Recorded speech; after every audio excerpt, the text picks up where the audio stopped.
Astor gave everything to his family, and they repaid him by killing him. He was called worthless, betrayed by his own blood. But what they didn't know was that he would be reborn, this time with the power of 7 wings. That young man had given his whole life to his family. He set aside his own dreams and buried his happiness for their sake. In the end, it meant nothing. He was betrayed and cut down by his own brother, right before their father's eyes. Not long before that moment, he had questioned the man standing in front of him about the reason for his visit. The reply came without warmth or delay. The purpose was simple: to eliminate him. Hearing it, the truth became clear. From the start, the entire squad had been nothing but bait, meant to draw attention and be discarded once they were no longer needed. The man stared at him with open disdain and declared that this was the only role fit for someone born without wings.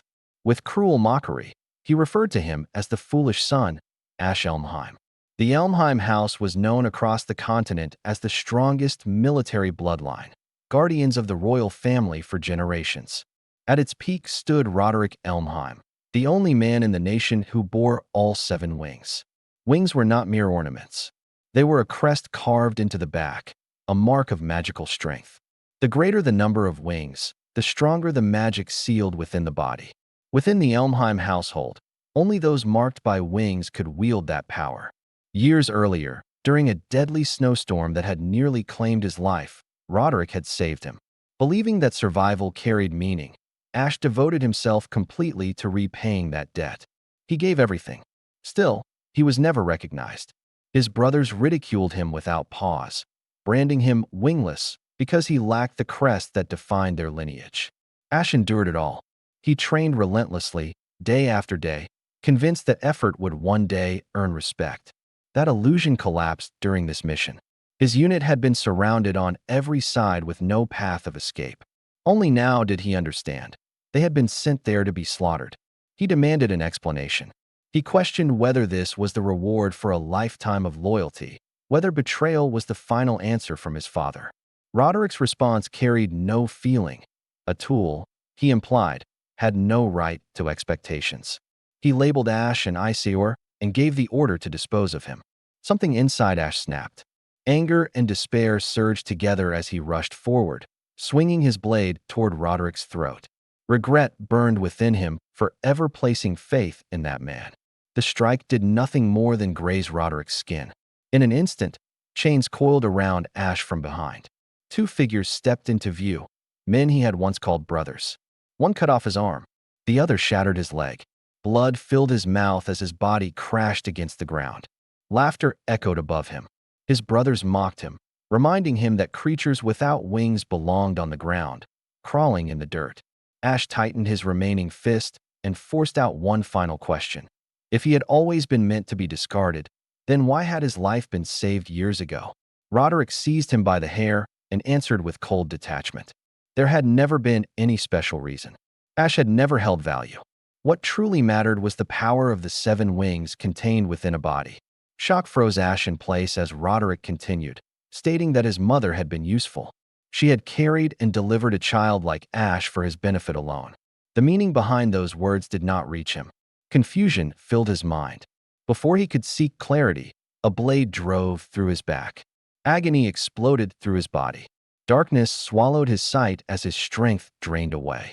While his awareness slipped, a final thought surfaced. He questioned if this was truly the end of his life, and whether his existence had ever held any value. A sudden wave of cold struck his face. His eyes flew open. For a brief second, he wondered if he had reached the world beyond death. The freezing wind cut into his skin. Each breath scorched his lungs. Then the truth settled in. He was still alive. He lay in the heart of a violent snowstorm, resting weakly in a woman's arms. Fear surged through him as he tried to move, only to freeze in shock. Something felt wrong.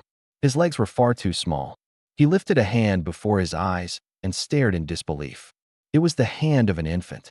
Shock overwhelmed him. His body had become that of a newborn. When he looked up at the woman holding him, he noticed she was no longer breathing.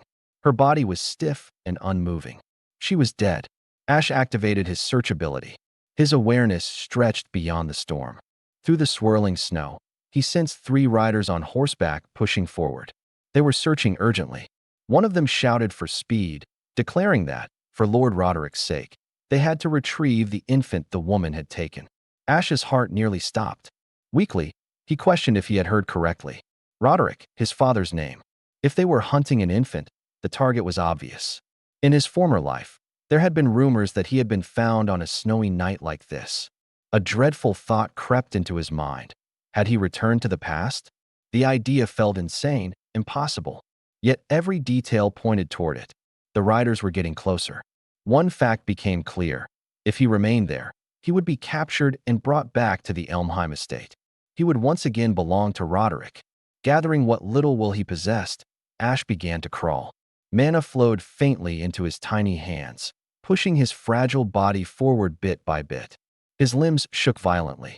His breaths grew uneven and thin. The cold seeped deep into his bones while feverish heat burned through his veins. His body begged to stop.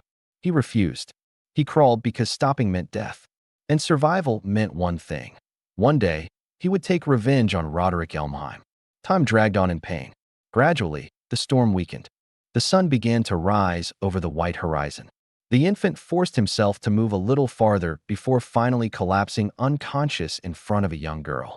The girl cried out, saying she had called her father because she had found something. The man who approached behind her was Viscount Hayfried, a noble of high rank. He carefully lifted the baby into his arms. Confusion marked his face. He wondered why a child would be in such a place. Then his gaze shifted to the snow behind them. A long, uneven trail of tiny crawl marks stretched across the frozen ground. The Viscount went still. He stared at the distance the infant had crossed through the storm. Shock filled him as he questioned what kind of child could survive such a trial, and who this baby truly was. Sometime later, Ash drifted into a strange dream. In front of him, a red-haired baby appeared, wobbling closer with a bright and innocent look. Before Ash could respond, the child suddenly grabbed his nose. He jerked awake. The first sight that greeted him was pure chaos. 5 little girls crowded around him, their faces shining with excitement as they all reached toward him at once. Small hands tugged at his sleeves and even at his legs, each one trying to pull him away to play. He had no clue how things had turned into this, or why his new life had become so noisy. Just as the situation was about to spiral out of control, the white-haired girl he had seen earlier stepped forward. She was clearly the oldest. With a serious look, she picked Ash up and pulled him away from her sisters, scolding them for going too far. But Ash twisted free from her arms. The instant his feet touched the ground, he started crawling away. Behind him, the small red-haired girl shouted in excitement. In the next second, all 5 girls rushed after him. Panic hit him. He did not understand why they were chasing him. Yet his instincts screamed that something was wrong. Without thinking, mana flowed through his tiny body. His eyes turned gold. A surge of magic burst from his back. In a flash, he rose off the floor. He was flying. Ash had no idea how it happened. He could not control it. His body spun in the air as he shot upward toward the ceiling. Just before he could crash, a firm pair of arms caught him midair. The man holding him stared in disbelief, commenting that the child had fallen from above and that Ash was truly unusual. As Ash looked up at him, recognition struck hard. The man was Viscount Hayfried Elmheim, the older brother of Roderick Elmheim. A cold sensation ran through Ash's soul. Hayfried Elmheim, head of the Viscount branch of House Elmheim. In the past, Hayfried and Roderick had been known as the twin pillars who defended the royal family. Ash clearly remembered that this Viscount and his entire household would later die during a civil war. That memory confirmed everything. He had truly returned to the past. A bitter feeling rose inside him. He had escaped the main house only to be discovered by another branch of the same bloodline. Not long after, Ash found himself resting in the arms of the Viscount's wife. She spoke softly, explaining that his magic had gone out of control and caused him to rise into the air. She admitted she had sensed from the beginning that he was not an ordinary child. Looking at his small face, she smiled gently and kissed him, assuring him that, although it must have been frightening, he was safe now. Ash went still. He had never known warmth like this. From nearby, Viscount Hayfried observed them in silence. After a short pause, he stated firmly that the child carried immense power. Carefully, he lifted Ash's clothing to reveal the mark that proved it. The Viscount's wife gasped when she saw it reflected in the mirror. Clear on Ash's back was the mark of the 7 wings. His thoughts went blank. Then memories surged forward, and his father's voice echoed inside his mind. Roderick's icy words about needing the power of the 7 wings inside his body echoed clearly. At last, everything connected. That night in the snow, the so-called act of salvation had never been mercy. Roderick had pulled him from death for a single purpose: to take the 7 wings for himself. Rage boiled inside Ash. His own father had torn the wings from his body and then mocked him as if he had been born without them. The woman holding him grew serious and asked the Viscount what should be done with the child. In her arms, Ash felt panic rise. This was a critical moment. He could not allow the power of the 7 wings to return to House Elmheim. He needed that strength to survive. He needed it for revenge. Then the Viscount made his decision. Calm and firm, he announced that he would raise the boy as his own son. Silence filled the room. Ash stared at him, stunned. Viscount Hayfried slowly reached out and gently brushed the baby's hair. He described the child as a fledgling who had not yet learned to fly and stated that he would protect and guide him until the day he could rise on his own. Ash could not respond. He had never been treated with such warmth. A sudden noise struck near the doorway. The 5 girls who had been secretly listening lost their balance and tumbled into the room. The Viscount looked at them calmly and asked if they had been spying. The eldest quickly apologized, explaining that they had only been worried about the baby. The second daughter stepped forward and asked what name the child would carry. The woman hesitated for a moment, then smiled softly. Lifting the baby slightly, she declared that his name would be Aster, like a newly born star shining within their house. 10 years passed in what felt like an instant. The setting shifted to the grand mansion where the yearly sword dance assembly was being held. A carriage rolled to a controlled stop at the gates. Viscount Hayfried Elmheim stepped down first, and a guard immediately bowed in respect. Soon after, a young man exited the carriage. It was Aster, no longer a helpless infant. He had grown into a tall and steady teenager. His calm eyes carried a weight far beyond his years. He turned back toward the carriage and extended his hand, reminding his sister to step down carefully.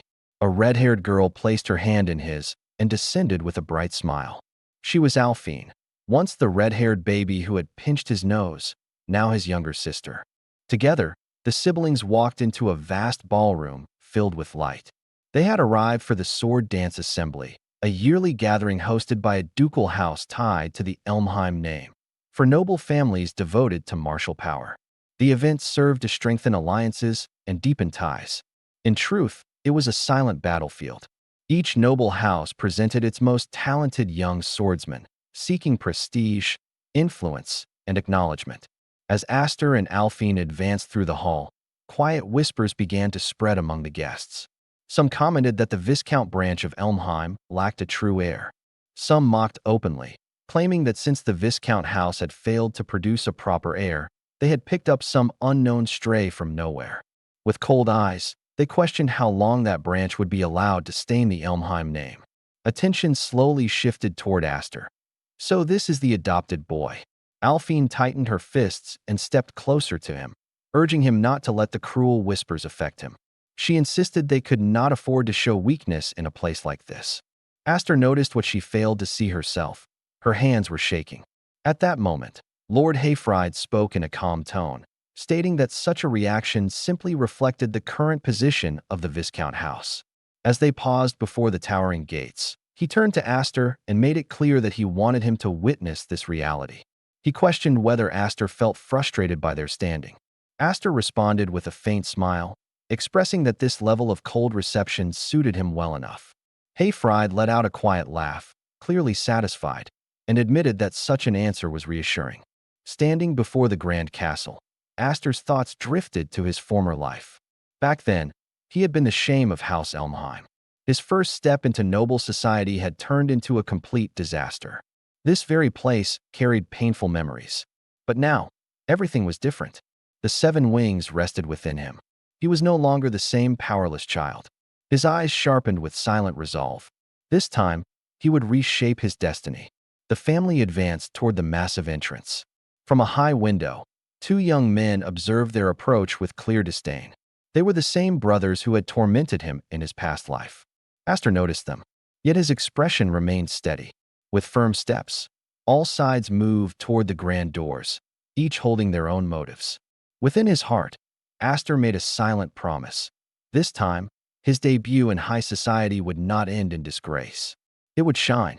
Inside the main hall, an arena stood at the center.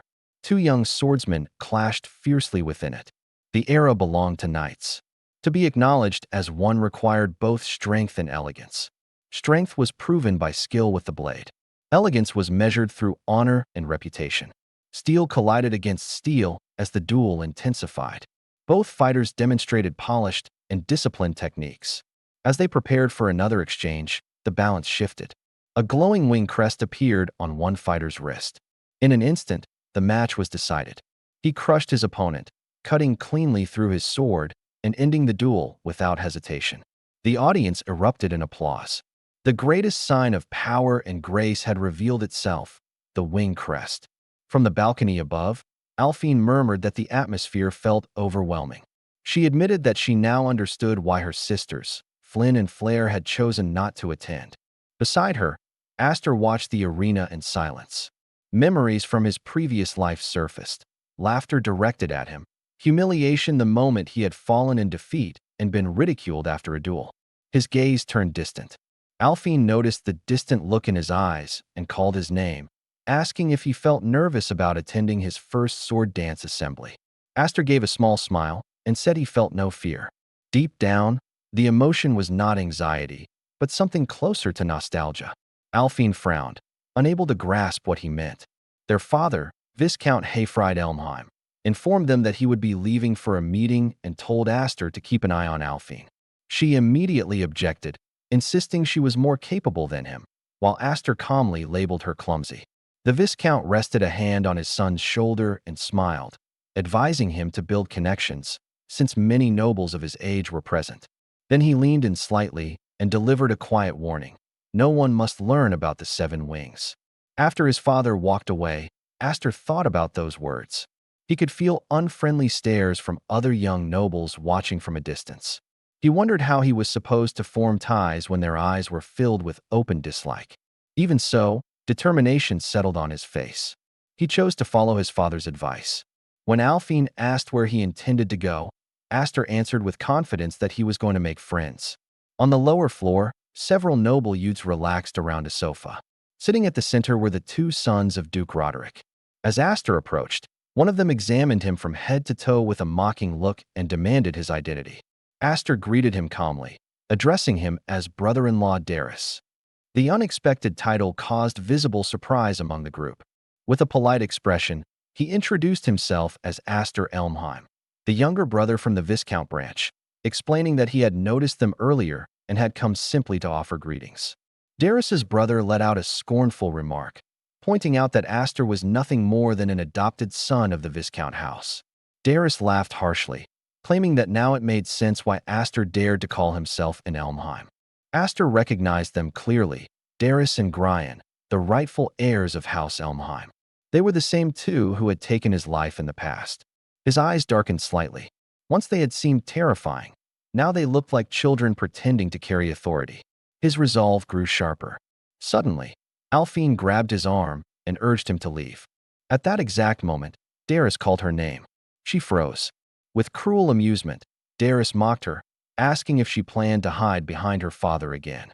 He ordered her to step closer and entertain them. Alphine refused, stating firmly that their families did not share a master-servant bond. She pulled Aster away, but the tremble in her hand revealed the fear she tried to conceal. Darius kept going, throwing insults at Viscount Hayfried Elmheim. He accused him of failing in his duty to protect the king and mocked the fact that his own younger brother had cut off his arm as punishment. Alphine lost control and shouted at him to take those words back. Darius answered by spitting his drink straight into her face, disgracing her before everyone present. He sneered that her father must regret having such a worthless daughter, someone not even fit to inherit a small barony. He ridiculed her clothes, suggesting that if she did not want to be drenched again, she should arrive dressed in rags next time. Tears streamed down Alphine's face. Behind her, Aster felt anger rise sharply. He had believed that seeing them again would no longer stir his emotions. That belief shattered instantly. In one smooth movement, he grabbed a wine bottle from the hand of one of Darius's companions. Alphine gasped as he placed a steady hand on her shoulder, calming her without words. Darius laughed in contempt. The bottle flew toward him. Darius caught it easily. At the same moment, Aster's blade flashed. The bottle split cleanly in midair, and wine splashed across Darius's face. The hall fell into complete silence. Aster calmly touched the remaining wine on his sword with his finger and tasted it. After a brief pause, he remarked that it was nothing more than grape juice. A faint smile appeared as he added that the flavor suited a spoiled noble like Darius perfectly. The air shifted. A memory surfaced from 3 years earlier. Brilliant golden light had exploded from Aster's body. The aura had been overwhelming, thick, radiant, unstable. Viscount Hayfried Elmheim had shouted for him to stop, demanding to know if he intended to kill his own sisters. One of them lay unconscious on the floor, while the other stood frozen, unable to approach as golden-black energy raged wildly around him. The Viscount had ordered Aster to regain control. Watching the violent aura, Hayfried had realized this was the true power of the Seven Wings. He had never imagined such a dangerous force could be sealed inside a child. For the first time, doubt had entered his heart. He had questioned whether anyone could truly control such power. Looking directly at Aster within that storm of energy, he had quietly asked if he believed he could master it. The memory faded. Back in the present, a guard burst into the hall where the main and branch families of House Elmheim were holding a meeting. The guard shouted about an urgent matter, interrupting the discussion. One of the dukes demanded an explanation. The messenger revealed that 2 sons of House Elmheim, one from the main family and one from the branch, were engaged in a duel. Shock spread through the chamber. Without hesitation, Viscount Hayfried Elmheim stood and hurried toward the arena. At the same time, Alphine ran after her father, desperately trying to explain what had taken place. From a balcony overlooking the grand hall, a duke observed the arena below with interest, a faint smile resting on his lips. Below the balcony, Aster and Darius faced each other at the center of the arena, blades locked as stunned spectators watched in silence. The duke, observing from above, remarked that clashes between brothers of the powerful house Elmheim were rare sights. Other dukes stepped onto the balcony, their attention fixed on the duel. A bearded duke stroked his chin and commented that the outcome of this fight could easily sour the entire sword dance assembly. Inside the arena, Darius activated his wing crest. Energy surged around him as he sneered, calling Aster reckless for daring to challenge a ducal heir. He ridiculed him as a stray raised in the wild, someone ignorant of the vast gap in strength between them. Then he revealed his 4-wing crest, its light blazing openly. The younger nobles burst into cheers, murmuring that it was only natural for a ducal heir to stand far above the rest. Wearing a mocking grin, Darius demanded that Aster display his own wing crest, implying that he must be too ashamed to reveal it. Aster responded with calm composure, stating that flaunting a simple pattern was not his way. With a faint, confident smile, he added that such behavior was beneath him. The words ignited Darius's anger. Aster then suggested a wager. If he claimed victory, Darius would offer a public apology. Darius laughed and countered that if he won, Aster would become his servant. With a shout, Darius charged forward, declaring that he would put Aster to work for the rest of his life. Their swords met with explosive force. Aster blocked the strike cleanly, his stance steady and unshaken. Still, he felt the sheer weight of Darius's strength behind every blow. As Darius prepared another attack, mana flared along his blade. He bragged about the power granted by his crest and unleashed a rapid barrage. Aster stayed on the defensive, deflecting each strike with precise timing. From the balcony, Alphine cried out in fear. The bearded duke observed that Darius's technique lacked refinement, but added that skill meant little when faced with overwhelming mana. He explained that if the power of one wing resembled a candle flame, then the mana within 4 wings was closer to a violent blast. Darius sneered again, taunting Aster and questioning where his earlier confidence had gone. He mocked the promise of forcing an apology, suggesting it had been nothing but empty words. Aster remained silent. He continued to block every attack without hesitation. Frustration grew on Darius's face. He leapt high into the air, channeling mana into both blades as he prepared a decisive strike. From the balcony, a stout duke muttered that the duel was already finished. Darius brought his blades down. Aster lifted his sword and stopped both strikes with ease. The arena fell into complete stillness. Darius stared, stunned, unable to understand what had just occurred. Aster finally spoke, his tone steady and cold. He stated that Darius talked far too much. In the next second, he moved. His counterattack struck cleanly, sending Darius flying backward across the arena. Golden light flowed along Aster's blade as he channeled mana into it. Inside, he reflected on the past 10 years spent within the Viscount's household. Years of discipline, restraint, and patience. He had endured everything, holding back, waiting for this exact moment. Every strike Darius attempted afterward was cut down without mercy. Aster made it clear that all those years had been preparation for this chance to crush him completely. He advanced with overwhelming pressure. Darius crossed both swords to block, but the force drove him down to one knee. Even Darius's own brother stared in disbelief. The pride of the main family being pushed back so easily was beyond reason. Darius muttered in shock, reminding Aster that he possessed 4 wings. Aster gave no reply. He simply poured more mana into his sword. A sharp cracking sound rang out. A visible fracture spread across Darius's blade. The watching nobles were stunned. The duel had turned entirely one-sided. Murmurs rippled through the crowd. It seems House Elmheim still harbors a monster like this. Black and gold aura erupted violently from Aster's body, twisting together like a raging storm.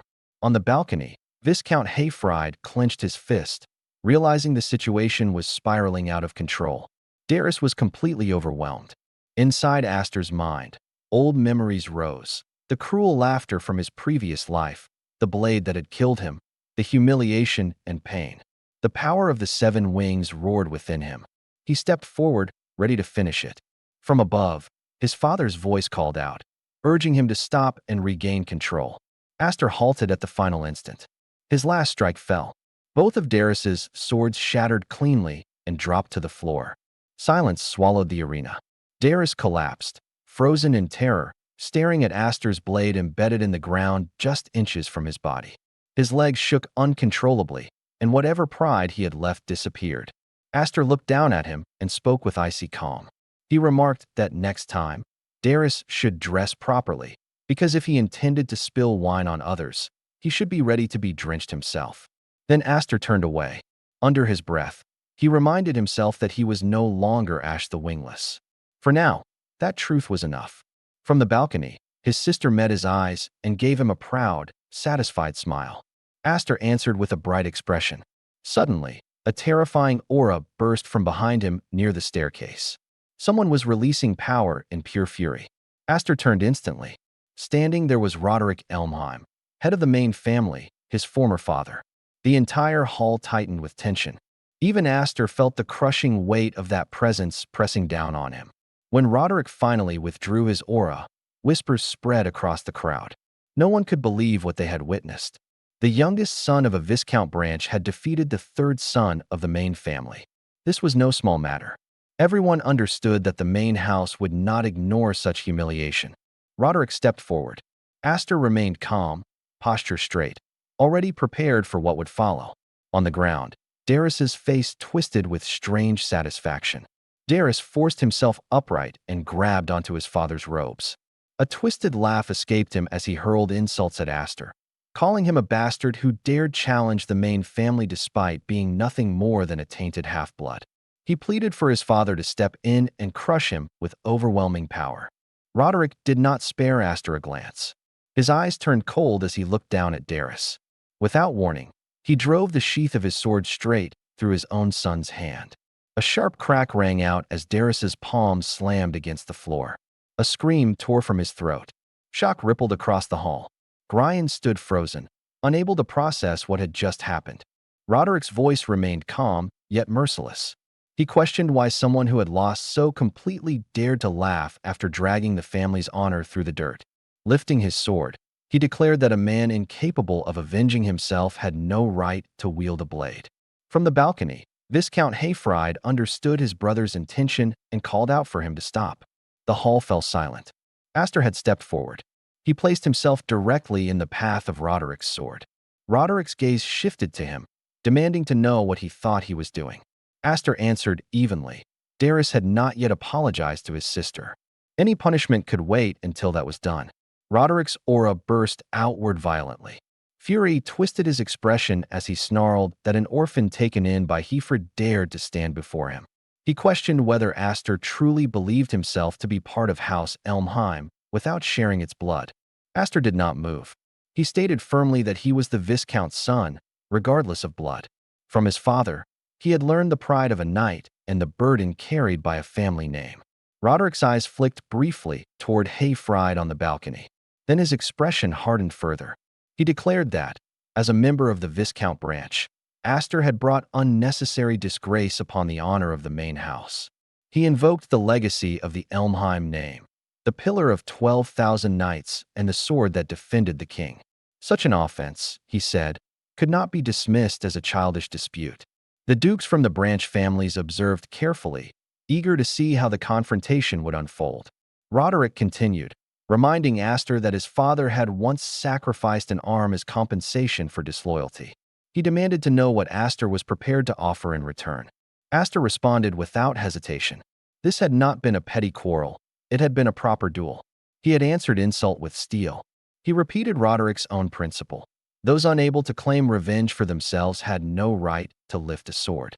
Then, with cold certainty, Aster declared that he had no intention of surrendering even a single finger. On the balcony, Alphine clenched her teeth as she listened to every word her brother spoke. The bearded duke stared in stunned silence. The blue-haired duke suddenly broke into loud laughter, stunned that the one daring to oppose Roderick Elmheim was merely a 10-year-old child. Roderick remained silent, studying Aster for a long moment. Then, without haste, he returned his sword to its sheath. He instructed Aster to take his stance. Aster did not fully grasp his meaning, but he complied. In the next instant, steel flashed. Aster's body was hurled backward. He crashed violently into the far wall beyond the arena. The impact split stone and echoed through the hall. Alphine screamed from the balcony. Viscount Hayfried shouted his brother's name in fury. He leapt down with his sword drawn, charging at Roderick. The strike was stopped effortlessly. Roderick blocked the blow without even shifting his footing. Hayfried abandoned the clash at once and rushed toward Aster, panic in his voice as he called for his son. What he saw froze him. Aster was standing. His sword lay shattered. Blood marked his body, yet his posture remained steady. His expression had not changed. Roderick glanced at him one final time. Without another word, he turned and walked away. Darius followed in silence. Aster swayed slightly but forced himself upright. Hayfried reached him immediately, supporting him. Aster spoke calmly, stating that he had kept his promise. His word had not broken. Hayfried answered quietly that he had seen everything. He told Aster that he had been magnificent. Back on the balcony, the bearded duke remarked that Roderick's action had seemed somewhat childish. Still, he admitted that allowing the boy to leave untouched would have made the main family lose all dignity. He added that standing before Roderick Elmheim himself, speaking so boldly and surviving, was no small achievement. That child, he concluded, was a rising star. With a faint smile, the Duke commented that, for Aster, this had been the strongest possible debut in high society. The heavy-set Duke exhaled and admitted that the boy had unsettled him. For a brief moment, he had believed House Elmheim might fracture entirely. Roderick cast a brief look toward his brother and Aster. He stated that an era of chaos would one day arrive, a storm fierce enough to split the world into two, perhaps even three parts. The scene shifted to the training grounds of the Viscount branch of House Elmheim. Several knights observed as a sparring session unfolded. Two figures exchanged blows with wooden swords. One knight, smiling easily, praised his master's performance and described it as splendid. The one being praised was Aster. Around them, the knights murmured in low voices. For someone so young, his swordsmanship was terrifying. They noted that his training had intensified even more after the sword dance assembly. One knight recalled how Aster had defeated the third son of the Elmheim main house. The group could not conceal their satisfaction. For years, the main house had treated the Viscount branch with contempt. Watching one of their own stand firm against them had felt deeply satisfying to the knights. Aster continued cutting down opponent after opponent during training, but his mind was elsewhere. At the sword dance assembly, he had displayed enough strength and presence to silence those who had branded his family a stain on House Elmheim. Even so, he understood that the true obstacles still remained: the main house. Part of him wished he had tested himself further that day, facing more challengers on that stage. Yet he was fully aware of reality. At his current level, he stood no chance against Roderick Elmheim. To Aster, a wing crest was merely a sign of magical potential. Power granted at birth meant little if it could not be mastered. Even now, he could not draw out the full strength of the 7 wings. If he did not have to worry about losing control and falling into a berserk state, he could push that power to its true limits. With one final exchange, he struck down the last knight before him. Several men lay sprawled on the ground. Aster's eyes remained sharp as he calmly asked if anyone else wished to challenge him. Before anyone could respond, a familiar voice cut in. Alphine approached, commenting that he was overexerting himself again. She questioned whether he even understood the meaning of rest and informed him that their father was summoning him. Aster agreed immediately and said he would go at once. As they walked, he glanced at her attire and made a remark. Alphine turned toward him, confused at first. Aster explained that it was unusual to see her dressed like that, since she once disliked the outfit for lacking charm.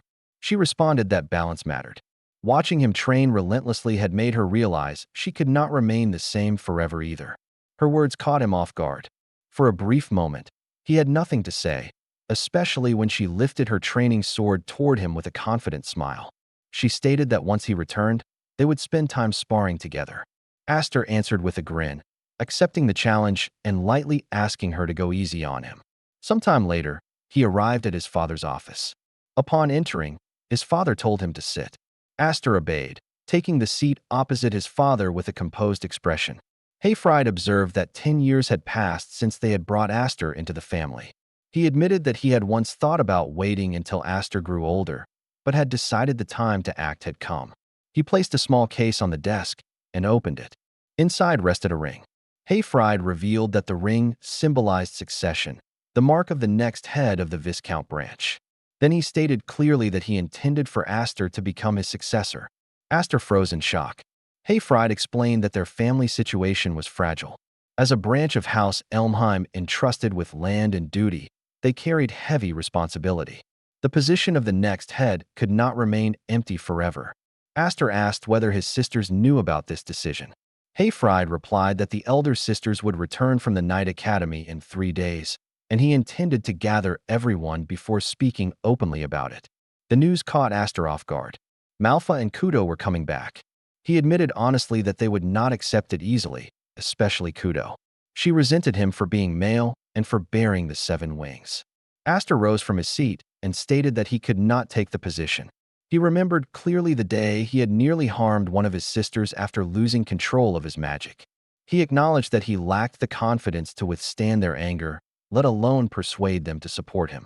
Hayfried gave a faint, knowing smile. He remarked that at times he wondered whether Aster had ever truly lived as a child. Reaching to the side, he picked up another box and explained that the ring shown earlier had originally been intended as a reward for Aster's performance at the sword dance assembly. He set the new box on the table. After reconsidering, he believed Aster would value what was inside far more. When Aster opened it, his breath caught. Resting inside was the magic sword Graham. Hayfried explained that Graham was a blade capable of devouring magic, a weapon designed to regulate and restrain the overwhelming force of the 7 wings. Soon after, father and son stood deep within a forest. Hayfried remarked that the location would be suitable. Aster questioned the need to travel so far. If the purpose had only been to show him the sword, the dojo would have sufficed. His father answered plainly that it would not. He added dryly that Aster had a habit of destroying castle walls whenever his powers spiraled out of control.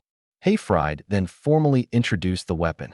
Graham was a demonic blade bound to flame, traditionally passed down to the eldest sons of House Elmheim. For generations, it had remained in the hands of the main family, but Hayfried had retrieved it specifically for Aster. He removed the covering. Aster stared in shock. There was no blade. Hayfried explained calmly that Graham existed as a potential weapon. When infused with mana, It would take form according to the wielder's own power. To demonstrate, Hayfried released his energy.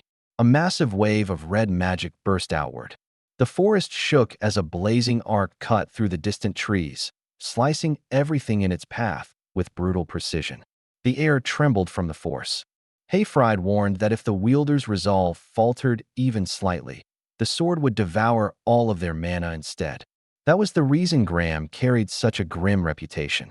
He then handed the weapon to Aster and asked if he wished to attempt it. Aster's expression grew firm. He accepted the sword. The moment he began channeling magic into it, something extraordinary occurred. His golden mana flowed naturally without resistance, effortless, impossible to stop. Back at the castle, knights training in the yard suddenly paused. A massive red streak tore across the sky above them. One knight muttered in disbelief, wondering if a comet had fallen. Another snapped at him, calling him foolish and pointing out that the light had risen from the opposite direction. Alphine also saw the blazing trail. In a low voice, she murmured that it had to be Aster. Deep in the forest, Aster sat on the ground, a faint smile forming on his face as he admitted that the weapon was beyond belief. Hayfried, however, continued staring at the sky. He said quietly that the truly unbelievable thing was Aster himself. Throughout the long history of House Elmheim, across countless generations, not a single person had ever borne the crest of 7 wings. If Aster mastered that power completely, Hayfried declared he would one day surpass both himself and Roderick Elmheim, despite their 6 wings. The thought struck Aster deeply, to surpass the head of House Elmheim. Hayfried's tone shifted, becoming grave. He warned that power of such scale would inevitably create conflict. If the truth about the 7 wings became known, some would envy him. Others would hate him. Many would attempt to use him. Some would try to eliminate him entirely. Hayfried extended his hand. He told Aster that he must grow strong so that he would never again regret being powerless. Aster clasped his father's hand firmly. Inside, he swore he would never endure another miserable life like the one he had lost. He thanked his father and vowed to master both the 7 wings and the world itself. 3 days later, the scene shifted. The Viscount family welcomed home their elder daughters. Malfa and Kudo had returned from the Night Academy. Kudo stepped forward first, wearing a bright smile as she opened her arms wide, announcing that it was time for a reunion embrace with their beloved older sister. Instead, the younger girls ran straight past her and threw themselves into Malfa's arms. Kudo froze. Shock crossed her face as she demanded to know why she had been ignored. The 2 sisters answered innocently that Kudo always ruined their hair. Kudo denied it immediately, insisting that she had mastered chivalry perfectly and would never behave in such an unrefined way. Then she noticed Alphine standing quietly nearby. Without warning, Kudo pulled Alphine into a tight embrace, praising her for being a good girl while vigorously ruffling and completely destroying her hair. She then demanded to know why Alphine had not come to her first. Not long after, Malfa asked their parents where Aster was. They briefly explained that he was out training. Kudo, who had been listening carefully, grew curious. The scene shifted back to the forest. Aster stood alone, gripping the hilt of Graham. His jaw was tight as golden mana flickered around the incomplete blade. He muttered that it was still not enough. He could now shape the sword with magic, but all he could truly do was suppress its power. Compared to his father's effortless demonstration, the difference felt vast. He questioned silently how his father had made it look so simple. A voice came from behind him. Kudo observed that the display looked impressive. Aster turned in surprise and asked if Sister Kudo had returned. She gave a faint smile and remarked that he had not even appeared to welcome his returning sister, calling it rather cold. She questioned whether he no longer considered them important, or if he now believed himself exceptional. She added that she had heard everything about the sword dance assembly. Even at the Night Academy, his name had been circulating. Their father, she noted, must be proud. Aster responded calmly that he had also heard of Kudo's accomplishments. Though still a trainee, she had excelled in multiple missions and had been awarded the Platinum Order, the honorary Knight Medal of the Year. Kudo accepted the praise without hesitation, but pointed out that despite all of that, she still could not inherit their father's seat. After a short pause, she asked if it was true that Aster had refused the succession. Inside, Aster wondered who had told her. He suspected their father and immediately sensed trouble. Outwardly, he answered that he had not intended to reject it outright. He simply believed he was not yet qualified. Kudo stepped closer. Her tone dropped. Both he and their father, she said, knew exactly what her dream was. She accused them of cruelty. Without warning, she drew her sword. Before Aster could react, she cut through a nearby tree and sent the heavy trunk flying toward him. He jumped aside, barely avoiding the impact, and demanded to know what she was doing. Kudo answered evenly that it had been a while and suggested that her little brother allow her to test him. She smiled and warned that next time she would not restrain herself. Aster told her to stop, explaining that his sword was still incomplete. Kudo asked coldly whether he would use that same excuse when facing a real enemy. Aster had no answer. She stated that a knight must always see himself as standing on a battlefield. If he continued to hold back, she warned, she would crush him. With that, she launched herself into the air. Aster understood immediately that she was serious. He was barely maintaining control of his magic, but he had no choice. He poured mana into Graham because he knew one thing clearly. If he did not, Sister Kudo would truly attempt to kill him. Their battle raged deeper into the forest.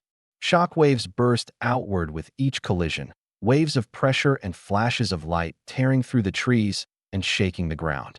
Even from a distance, the force of their clash was visible. Kudo clicked her tongue as she swung again, her face sharp and relentless. She commented that Aster's blade remained precise as ever, admitting she had not expected him to keep pace with her after all the growth she had gained at the Night Academy. Aster blocked strike after strike, the impact sending tremors through his arms. She pressed him further, questioning what excuse he thought that unfinished sword would serve. Before he could respond properly, she twisted her stance and launched him backward with crushing force. She declared coldly that his control over mana was pitiful. Aster slid across the ground but managed to stay upright, his boots carving deep lines into the earth. He looked up at her and observed that she remained as merciless as he remembered. His thoughts drifted inward. Kudo had always been this way. As the only male in the family with the formal right to inherit, and as the bearer of a wing crest superior to anyone else within the household, he had always stood in her path. To her, his very existence felt unjust. She was like a storm, ready to clash at the slightest hint of unfairness. If he had to define it simply, she was his natural enemy. Without warning, Kudo leapt high into the air. The instant Aster saw her rise, he understood what was coming. She brought her sword down with devastating force. The impact exploded against the forest floor, sending another violent shockwave rippling outward. Kudo looked down at him and declared that he was unfit to become the next head of the family. The scene shifted. Inside their father's study, Malfa stood by the window, clearly uneasy. She questioned whether it was truly wise to leave those two alone, pointing out that a clash between siblings at that level could end in death. Hayfried answered calmly that the two of them were strong rivals. They might act recklessly, he admitted, but it would not go that far. Still unsettled, Malfa said she hoped he was right. After a moment of silence, she asked why her sisters had been summoned back from the Night Academy in the first place. She sensed that it was not merely about succession. Hayfried opened a drawer and retrieved something. The instant Malfa saw it, her breath caught. It was a sealed envelope bearing the mark of the Elmheim family. Her father explained that it was a formal summons from the Elmheim main house.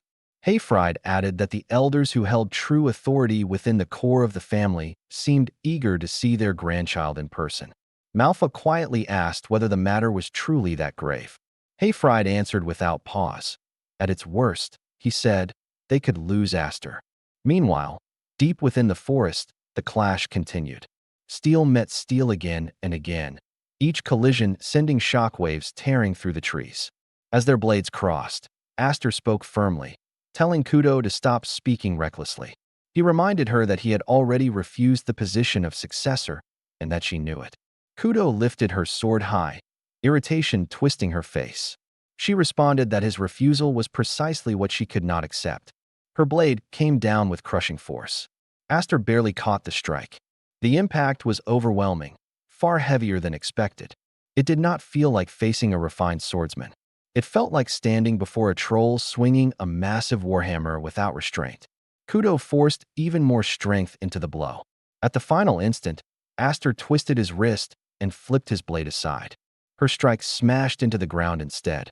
He demanded sharply whether she would finally listen. Kudo gave a faint smile and questioned whether he was already looking for an escape. Then she unleashed her raw power without holding back.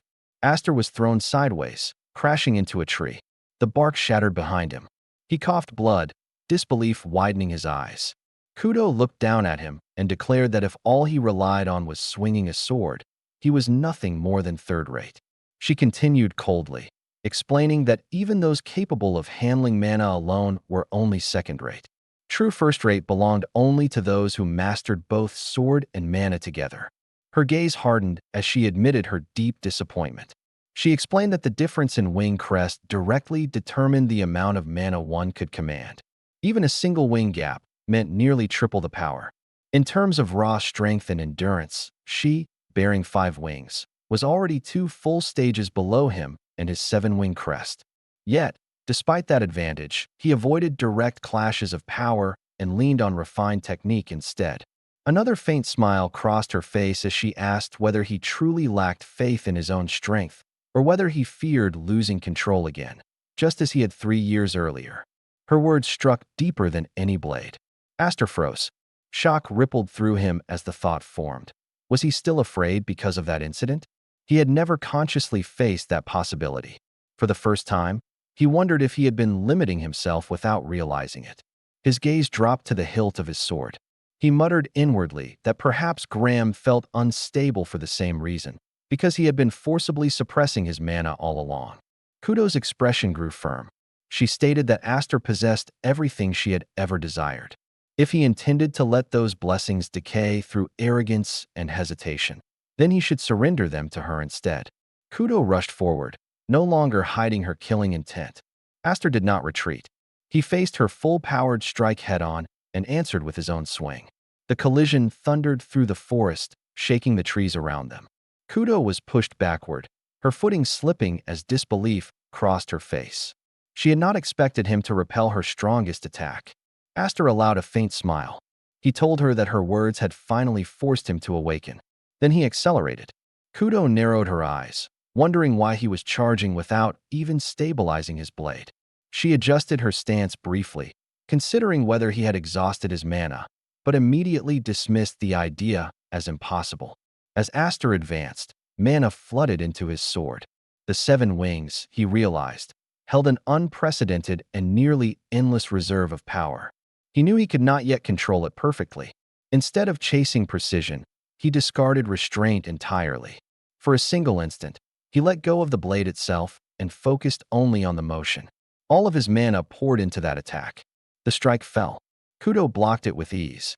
She steadied herself and gave a faint smile, questioning whether he was acting on impulse again.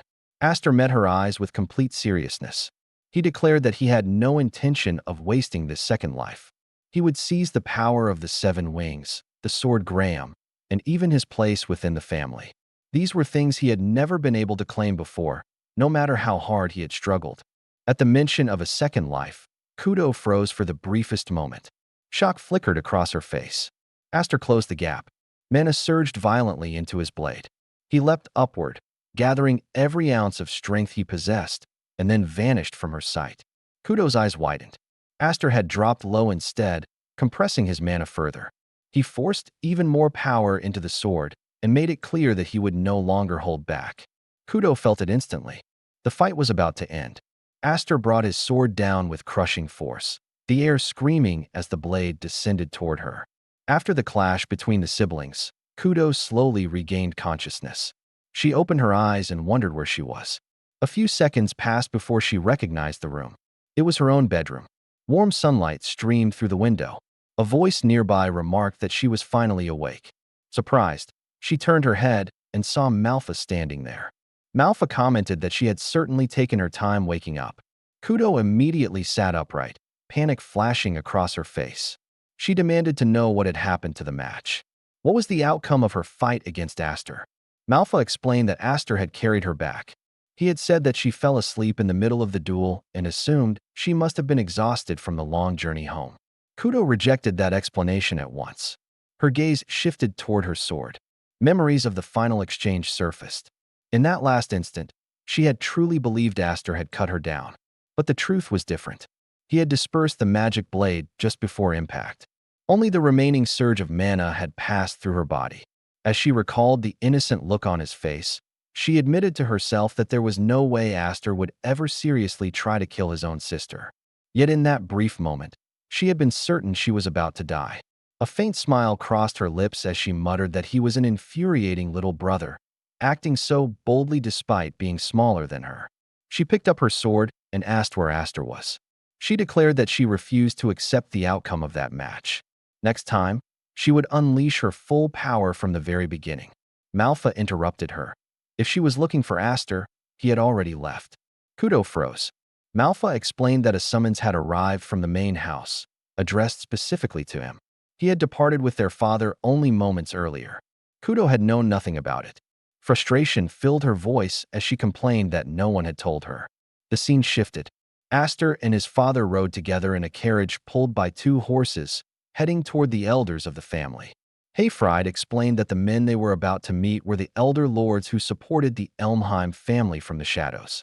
They were former heads of both the main and branch houses, as well as distinguished figures who had served under the Elmheim banner. Even in retirement, they held immense authority. They were the hidden rulers, the ones who settled matters behind closed doors. These elders had shown no interest in Aster since the day he had been adopted. Now Hayfried questioned why they were suddenly calling for him. Aster answered that it was most likely because of what had happened at the sword dance assembly. He had heard that the elders of Elmheim valued the family's reputation above wealth and even above their own lives. He added that those who tarnished the family's name were thrown into beast cages and used as feed. His father looked surprised and asked where he had heard such a story. Aster answered vaguely, saying it was something from long ago. Then he added that he was prepared for whatever awaited him, vigilante punishment, or even exile. His father questioned whether it had truly been fine to leave without saying goodbye to his sisters. Aster replied that it was fine. He had originally planned to leave the moment his sisters returned anyway. Kudo disliked him. It was better if he stayed out of her sight. Without him around, she could breathe easier. His hand brushed the hilt of his sword. Thanks to Kudo, he had begun to understand how to properly handle Graham. With a serious expression, he told his father that he now felt capable of drawing out even more of the 7 Wings' power. Whatever happened next, his father should not come to rescue him. He was prepared to survive on his own. Hayfried was about to respond when a sharp voice interrupted them, questioning what he meant by surviving alone and criticizing his pride despite being the youngest. Both men turned in surprise. Kudo had appeared. She pulled open the carriage door and climbed inside, demanding to know if he had truly run all the way there. She scolded him for leaving without saying a single word to his older sister. She had heard that the elders from the main house had summoned him. Neither she nor Malfa had ever received such a call. Hayfried told her that she understood why he could not take her to the main house. She replied that she knew. They had been called back to manage affairs in his absence. She understood that much. Still, the summons meant the situation was serious enough to require caution. She reminded Aster of what Malfa had said, that he might not return. Aster tried to reassure her, saying it was an exaggeration. He was simply going to meet and speak with them. Yet inside, he admitted that whether he could return safely was uncertain. After a pause, Kudo admitted that she disliked him. He was male. He possessed 7 wings. He always received special treatment. He was stronger than her. Even though she was the older sibling, and despite being younger, he carried himself like an adult. She hated all of it. But even so, he was her family. No matter how powerful he became or how mature he acted, he was still her little brother. She stood and ordered him to return home properly so they could have another match. She would not allow him to win and simply run away. Then she left. Aster watched her go, wondering what she had truly come for. His father commented that she was a good rival. Aster smiled faintly. Inside, he offered quiet thanks to his sister. He would return. The gates swung open, and the guards received Hayfried, informing him that the elders were already waiting inside. Men closed in around them from every direction. Hayfried stated that such treatment was unnecessary since he already knew the route. The knights refused to bend. They explained that strict escort orders had been given, and they were only following them. It was painfully clear that the boy was not summoned there for comfort or kindness. Even so, The small protagonist felt a strange wave of nostalgia as he returned home. As they moved through the halls, now bright as if touched by daylight, his father kept speaking to him. The boy recalled that this was not the kind of place where he could afford to lose control. No matter what was said to him, he must hold himself back. He made it clear that his reaction would depend on how those old men behaved. His father immediately realized how bad that sounded. With that mindset, everything could collapse into chaos. Still, the young protagonist was barely paying attention. His gaze drifted to the side, catching sight of everyone training. His father continued warning him to be cautious. But the boy remained distracted, focused on the clashes unfolding around him. Then the sword was taken from him, and the man beside him warned him once again to remain quiet and composed. The gate opened, and a voice announced the arrival of Lord Hayfried and his son. From somewhere in the back, someone remarked that Hayfried had finally appeared after 10 years. Hayfried dropped to one knee and greeted the sixth head, now known as the Great Elder. At that moment, the young protagonist fixed his eyes on the man standing behind everything in that place, the deepest shadow within the family, the one called Zenny's. At Zenny's side stood all the figures of power, every influential person gathered in one place. The boy recognized some of their faces from the dance festival, but Roderick was missing. Zenny's immediately stated that the one the boy was searching for was not in that room. As the commander of the knights who served the royal family directly, he had no time to waste on matters he considered beneath notice. He called it a trivial matter. Yet nearly 40 people were gathered in that chamber. The protagonist thought back to his former life. Back then, he had been treated as such filth within that family that he had never even seen that old man's face once. Even so, one thing was clear to him. If that many high-ranking figures were present, then something serious was unfolding. Hayfried then demanded to know what kind of trivial issue was important enough to drag them there. Zenny's answered that they should already know. Hayfried's dog had caused trouble at the dance festival. The protagonist had already expected that answer. Hayfried responded that if this was about the conflict with Roderick, then the matter had already been settled. But Zenny's dismissed that at once, saying it was nothing but a public act. It did not erase the stain left on the family's name. According to him, the real mistake had happened much earlier, the moment this family chose to bring in an adopted child in the first place. Worse still, that same child had ended up dragging the family name through the dirt. Because of that, they claimed there was only one option left: exile the boy, and Hayfried's household would not escape untouched either. The protagonist asked why, since he alone was responsible for everything that happened. His father had no part in it. But Hayfried said nothing. Then he fell silent. The old man in the back spoke up, saying that the boy truly had not been raised the right way. A child had no place stepping into a discussion among adults. In his eyes, the boy understood nothing about the weight of this family's name. He knew nothing of the conflicts and betrayals that had built the path to the top. Even inside that very room at that very moment, many of those present desired only one thing: peace. Because of that, they needed certainty that none of them would ever bring harm to the family.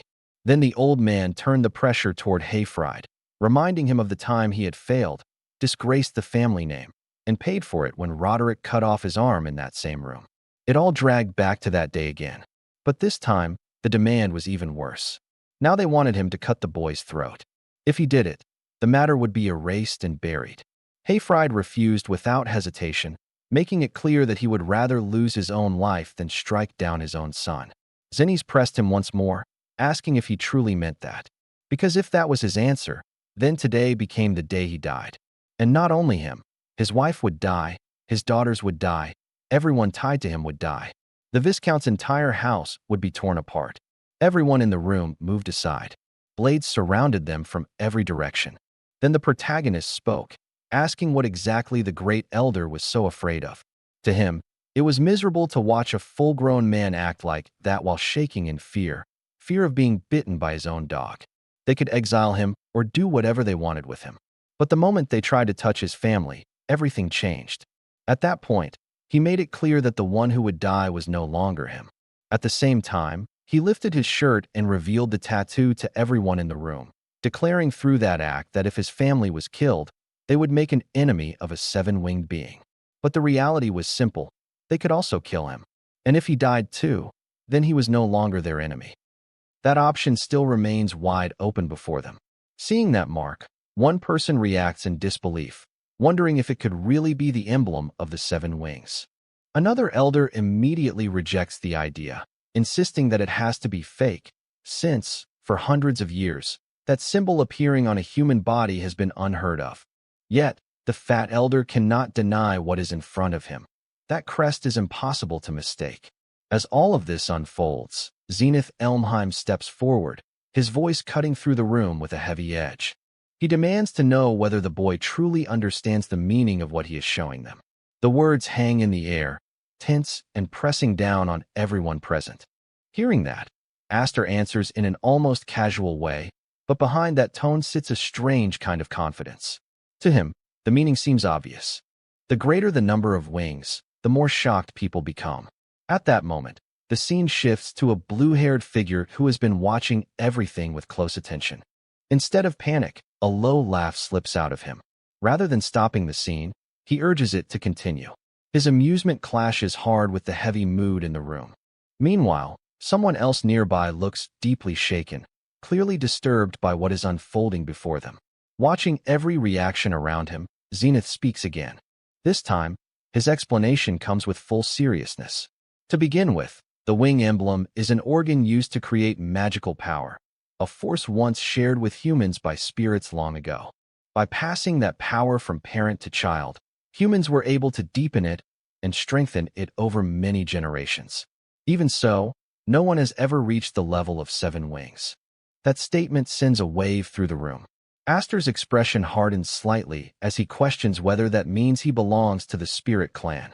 Zenith holds his gaze and gives a steady answer. If those 7 wings are real, then that may indeed be the truth. The tension grows even heavier. At the same time, Viscount Hayfried is seen staring at his son in stunned silence, the full weight of that revelation clear on his face. But Aster steps forward without a trace of hesitation. He states firmly that he is a child of the Viscount's house. At this point, his birth no longer matters. His voice turns colder, sharper, filled with resolve. What matters now is whether everyone in that room truly has the determination to make an enemy of him. The very air seems to freeze as those words spread through the chamber. The revelation of the 7 wings stops being just a shocking truth and turns into something far more dangerous, a direct challenge. Without the slightest pause, he continues. His tone remains calm, but every word is measured. If he were to be cast out of Elmheim, then many among the martial nobility would most likely welcome someone with 7 wings. And if that happens, then, for those already living in fear of rebellion, the danger would grow far worse. His voice does not rise. Still, every word lands with precision. Rather than throwing him away, they should want him close, not cast aside. He presents himself as something greater than even Duke Roderick, a living banner carrying the name of the 7 wings. At that moment, there is not even the smallest trace of fear in his eyes. No doubt, no hesitation, only clear resolve. Hearing that, every person seated in that chamber grows visibly tense as the full weight of his reasoning settles over them like a dark storm. What he is offering is not just a plea for survival. It is political value. It is leverage. It is a shift in power. It is a dangerous possibility that none of them can ignore so easily. Meanwhile, inside his own mind, Aster reflects in silence. Just as that old man said before, Elmheim is not one united force. Cracks already run beneath the surface, and beyond that, a rebellion will come. A massive civil war will erupt and swallow the entire nation. He has already seen that future once. For the sake of his own survival, and for the survival of the Viscount's house, he knows he cannot remain passive. At the very least, here and now, he must identify who stands as an enemy and who may become an ally, even if that requires taking risks. The determination inside him grows harder. This is no longer only about the 7 wings, nor about the pride of nobles. It is about preparing for the coming storm, the one only he knows is on its way. After hearing all of that, Zenith Elmheim answers with open anger, his authority pressing down over the entire chamber. He challenges the idea that Aster has that much value. He points out that there is still no proof that the 7 wings are real. His words are meant to crush the pressure Aster has built using doubt, status, and intimidation. But Aster does not step back. Instead, he smiles. If they truly believe the wings are fake, then they should kill him at once. The room falls silent. Then he continues, making it clear that if they go through with that, it will become a war between him and everyone in that room. Even so, behind that fearless face, his thoughts move with care. Killing someone like him right now would be easy. But if Elmheim truly decides to take this seriously, what choice will they make? Will they bite? He is gambling, but not blindly. Every move is deliberate. He knows they cannot act carelessly while uncertainty still surrounds the seven wings. As the tension pulls tighter and tighter, like a bowstring ready to snap, the blue-haired man suddenly rises to his feet and gives a light clap, almost as if the whole exchange is amusing him. He points out that the conversation is going in circles. Then, turning slightly toward the others, he smoothly proposes a solution. For now, they should place Aster under a trial. At that, the heavy-set elder stiffens and starts to protest against Count Maze. But Count Maze cuts in before the objection can build, never losing his calm and relaxed manner, because the truth is simple. They want to see it. They want to witness the power of the seven wings with their own eyes.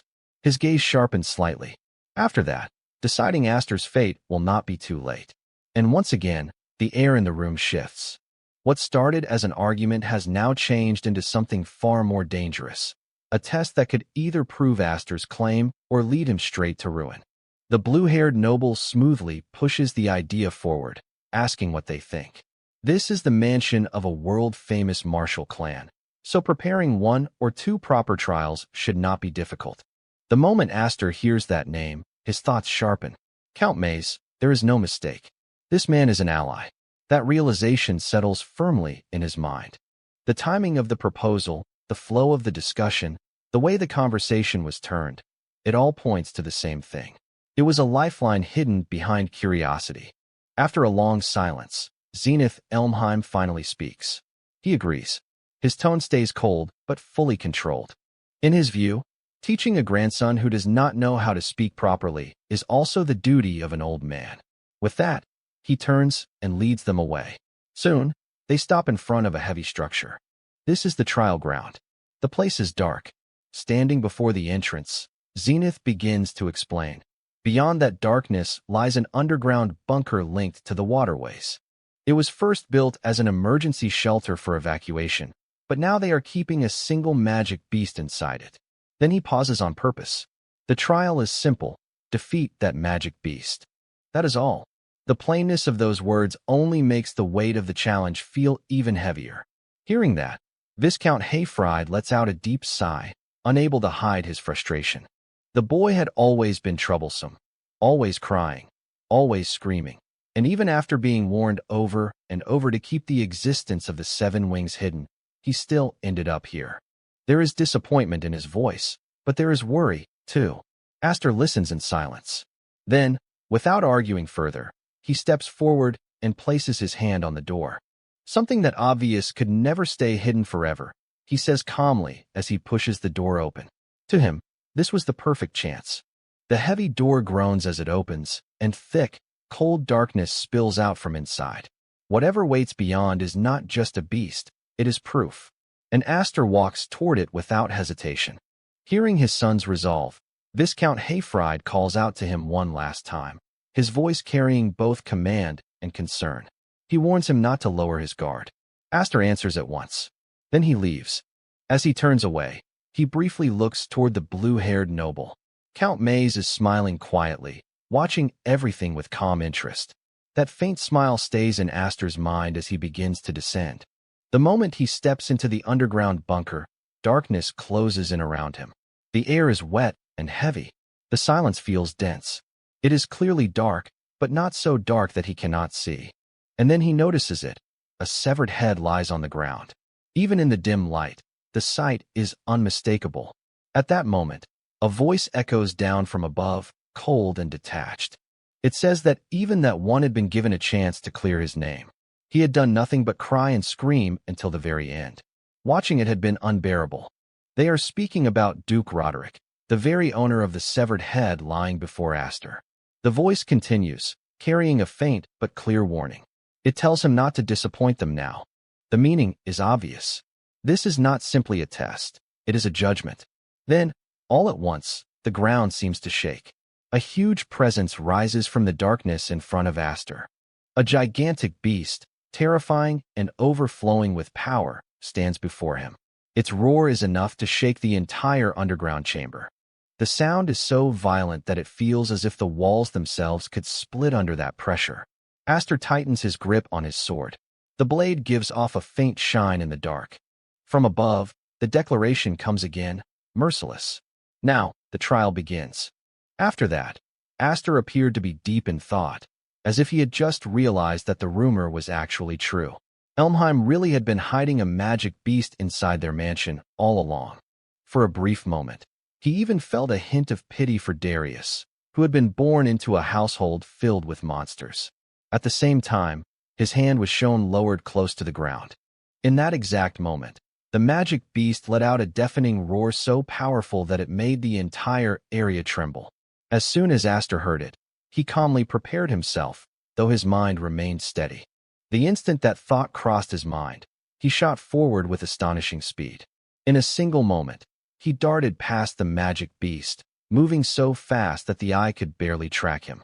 The moment he passed it, the beast's body was instantly cut apart, splitting into several pieces. From above, everyone who witnessed that impossible scene stood frozen in shock. After landing, Aster concealed his true feelings and casually acted as if it meant little, claiming that Sister Kudo was far more frightening than that creature. But right after that, something disturbing happened behind him. The scattered pieces of the magic beast suddenly began to move slowly, dragging themselves back together.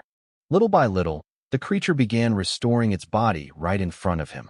The moment Aster saw that, disbelief spread across his face. He was completely shaken, unable to comprehend what he was seeing. As the truth struck him, the creature was undead. And just like that, the monster that had been sliced into pieces was standing before him again as if nothing had happened. Without pausing for even a moment, the creature let out another horrifying roar. Meanwhile, a panicked voice suddenly rang out from above. Viscount Hayfried shouted in utter shock, stunned that an undead creature had been hidden beneath the mansion. After that frightening sight, the scene shifted to the other side, where Zenith Elmheim stood watching it all. A dark, twisted smile slowly formed across his face as he calmly explained that such creatures were drawn to the scent of death. It had wandered down there on its own, expecting to find plenty of fresh corpses to feed on.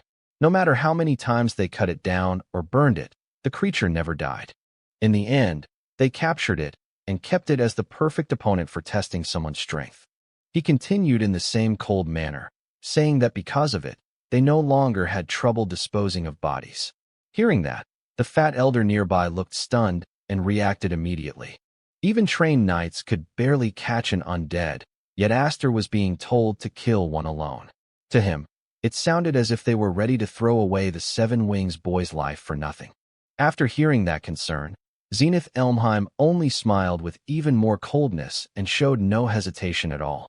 To him, if Aster died there, it would only mean that he had been nothing but empty pride. A wing crest without real power was not even worth being called a decoration. From above, everyone continued watching the situation below in complete silence. Zenith then went on with full indifference, showing no concern at all, as if even Aster's death could still be useful to them. In fact, to him, that outcome might have been even more convenient. The moment those chilling words left his mouth, the people around him fell into total silence. For a short moment, not one of them said anything, as the cruel meaning behind his words settled heavily over the place. In the middle of all that, the blue-haired boy kept watching everything in silence, thinking to himself that after all the bold words Aster had said, he had better not die so easily. After that, the focus returned to the brutal fight between Aster and the magic beast. From every collision between them, heavy waves of power burst out and spread across the entire area as the battle continued. In the middle of the clash, Aster kept analyzing the situation in his mind. As he struck the creature over and over, he realized that no matter how many times he cut it, nothing truly changed. Compared to an ordinary undead, its regeneration was far beyond normal. He kept thinking while closely reading the monster's movements. Undead were beings that were already dead from the start. Even with all those problems in front of him, Aster held his ground and stayed right before the beast, refusing to retreat as he continued facing it head-on. While confronting the creature, he calmly reminded himself of the proper way to completely destroy one. It had to be burned under sunlight or purified with a holy weapon. If neither was possible, then the usual method against the undead was simple: avoid fighting them. But he dismissed that idea immediately in his mind. Retreat was clearly not an option there. Then, with stronger resolve filling his eyes, he kept thinking that if he only relied on basic textbook methods, then being one of the 7 wings meant nothing. Even against an enemy that was nearly impossible to defeat, Aster stayed in place without hesitation, ready to find his own way to bring the monster down. He tightened his resolve and told himself that he had to prove his worth. With that determination burning inside him, he suddenly swung his weapon forward and released a powerful strike straight ahead. The blow carried crushing force, and the moment he unleashed it, he pushed all of that strength into the attack. Trying to crush an undead through raw power alone, he forced everything into that single strike. In the very next instant, a huge explosion burst out from the clash. A massive blast shook the whole area while dust and shockwaves spread in every direction. The people watching from above were instantly stunned by the amount of power released, and one of the elders could barely speak from disbelief at such overwhelming magical power. Meanwhile, the other elders stared down at the battlefield with wide eyes, amazed as they witnessed the power of the 7 wings. Another voice quickly followed, filled with tension and curiosity, desperate to know what had happened below and whether the creature had been defeated. Through all of that, Zenith Elmheim kept watching quietly and calmly. Unlike the others, he showed almost no reaction at all. Then, as the dust from the massive explosion slowly began to fade, the figure standing at the center of the battlefield was finally revealed. It was Aster, completely unharmed and still standing firmly on his feet. Seeing that result, Zenith Elmheim quietly muttered in disappointment, viewing it as a waste. But before anyone could fully understand what had happened, the magic beast suddenly attacked Aster again without warning. The creature moved so suddenly that even Aster did not notice the exact moment it happened. In the blink of an eye, he found himself directly beneath the towering monster. The beast released a deafening and terrifying roar, its horrifying face hanging right above him. Watching that terrifying moment from above, Viscount Hayfried suddenly cried out in panic, shouting Aster's name with all his strength. Seeing the situation unfold that way, the blue-haired boy suddenly spoke up and warned him not to ruin everything by jumping in to save Aster. Hearing that, Viscount Hayfried turned toward him in open anger and fired back, unable to accept the idea of simply watching Aster die. Noticing how furious he had become, the blue-haired boy calmly raised his voice to stop him. At the same time, he kept his eyes locked on the battlefield below. He then urged him to look again, pointing out that Aster still seemed to have one final card left to play. After hearing that, everyone immediately turned their attention back to the battlefield. There, they saw Aster in terrible condition after the attack. Even with those injuries, he was still standing, and even more shocking, he was smiling. Looking at the results of the fight so far, Aster quietly noted that things were working as intended. He also noticed that the creature had become a little slimmer than before. With that, he slowly lifted his sword and aimed it directly at the monster standing before him. Just from his stance alone, it became obvious what he was about to do. In the very next instant, a huge surge of energy burst out from his sword and shot upward like a blazing pillar of power. That energy was unbelievably intense, so overwhelming that it crushed the monster before him in a single strike. The terrifying creature was completely destroyed as the force exploded forward. Aster roared with fierce resolve, showing that the attack would not stop until the creature was truly dead. After that, everyone who witnessed that display of destructive power was left shaken. Viscount Hayfried, in particular, stood there completely stunned.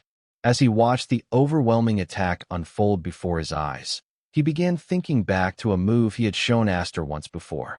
Memories started flashing through his mind as he recalled the technique he had demonstrated in the past. But the longer he watched the violent energy raging below, the more he realized it was not the same. After studying it more carefully, He corrected himself in disbelief, realizing it was something different, something entirely its own. Meanwhile, the energy released from Aster's attack was still raging wildly across the battlefield. The force was so intense and frightening that even the elders standing above could clearly feel its pressure. The whole area began shaking under the weight of that attack. One of the elders suddenly shouted in alarm, realizing the place was about to collapse. Another elder quickly called out in urgency, directing the others toward elder lords. Panic began spreading among them as that destructive force threatened to bring everything down. But in the middle of all that chaos, one person remained completely calm. Zenith Elmheim stood there quietly, observing everything without panic. Then he finally spoke in his cold and steady voice, recognizing that this was the power of the seven wings.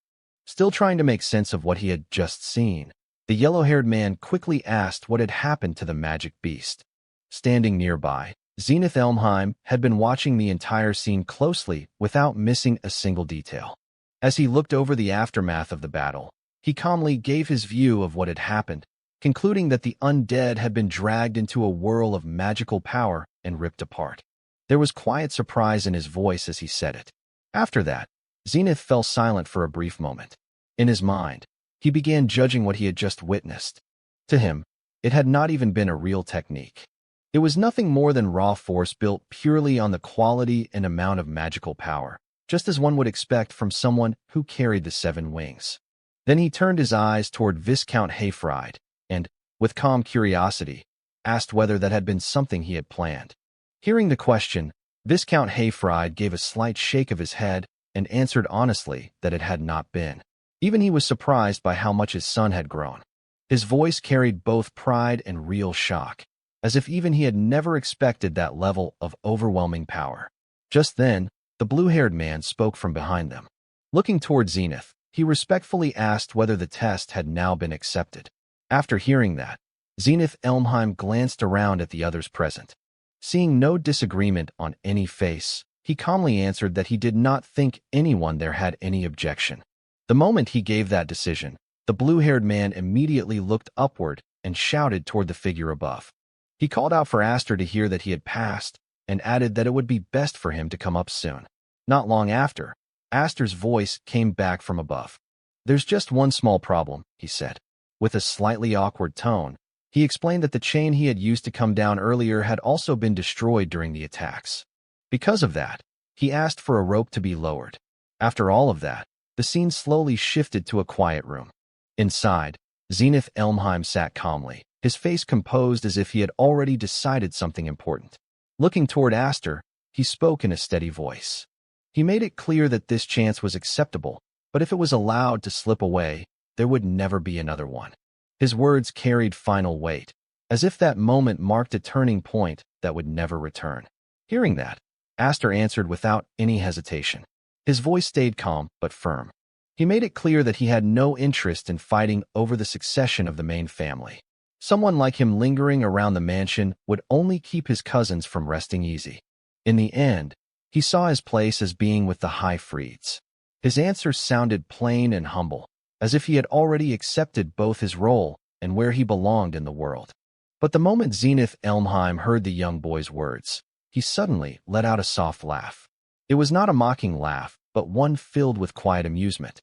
It was as if he could see through something hidden beneath Aster's calm answer. With a faint smile, he questioned whether that really sounded humble.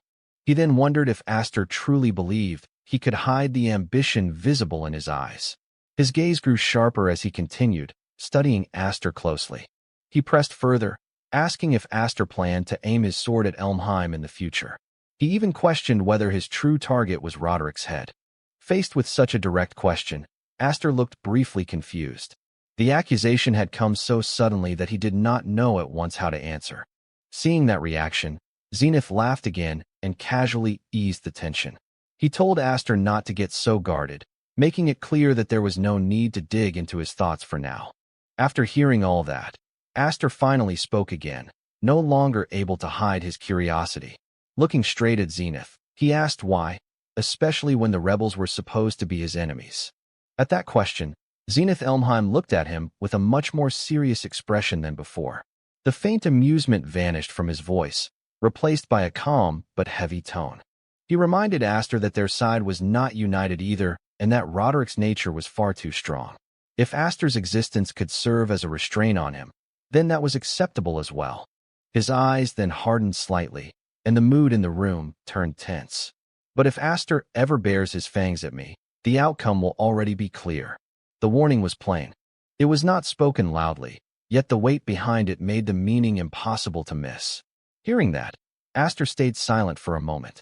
On the outside, he kept a calm face, but inside, a very different thought passed through his mind as he bitterly cursed that old monster of Elmheim. At that moment, the door opened, and Viscount Hayfried stepped into the room. Looking at Aster, he asked directly whether the conversation was over and what had been said.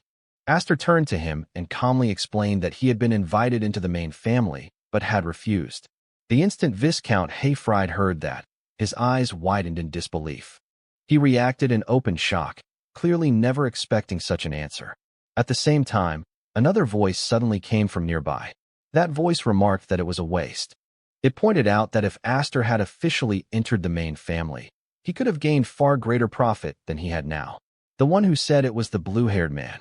Hearing him, Aster looked his way carefully before speaking. He recognized him as Count Mays and asked why Luna had made a proposal earlier that seemed to support him. After hearing that, the blue-haired man looked slightly confused before answering in a casual way. He brushed it off, saying it was nothing more than a bit of irritation towards some brat who seemed full of himself. Then he stepped closer and placed a hand on Aster's shoulder in a friendly but confident way. Setting that aside, he declared, "From this day on, Aster has become both in name and in truth a son who possesses the 7 wings." With those words, he gestured around them and told Aster to look carefully at the people nearby. As Aster swept his gaze across the area, he started noticing the faces of those present. Many stayed silent, but their eyes gave away what was on their minds. Some looked at him with fascination and desire, while others watched him with cold calculation. In the minds of many of them, the same thought was taking shape. This was what the 7 wings truly meant. A few of them could not hide their greed at the sight. They wanted that power and felt certain it should end up in their hands. Others were much more cautious, and their thoughts turned darker. Before he could grow into a problem, they felt he should be removed.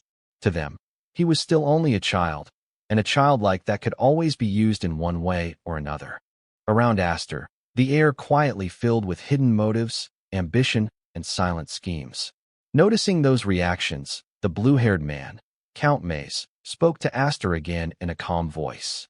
As Aster himself had said, the emblem of the 7 wings already carried enormous value just by its name alone.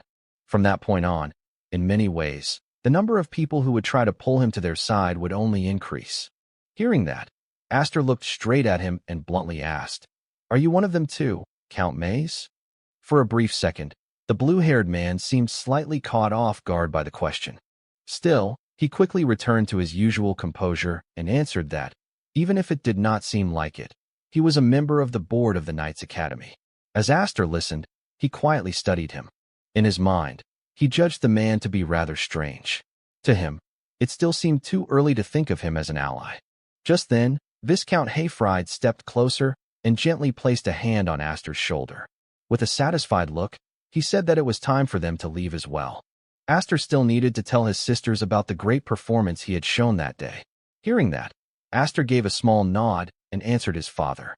Still, he could not help thinking that if his mother saw those wounds, she would surely faint.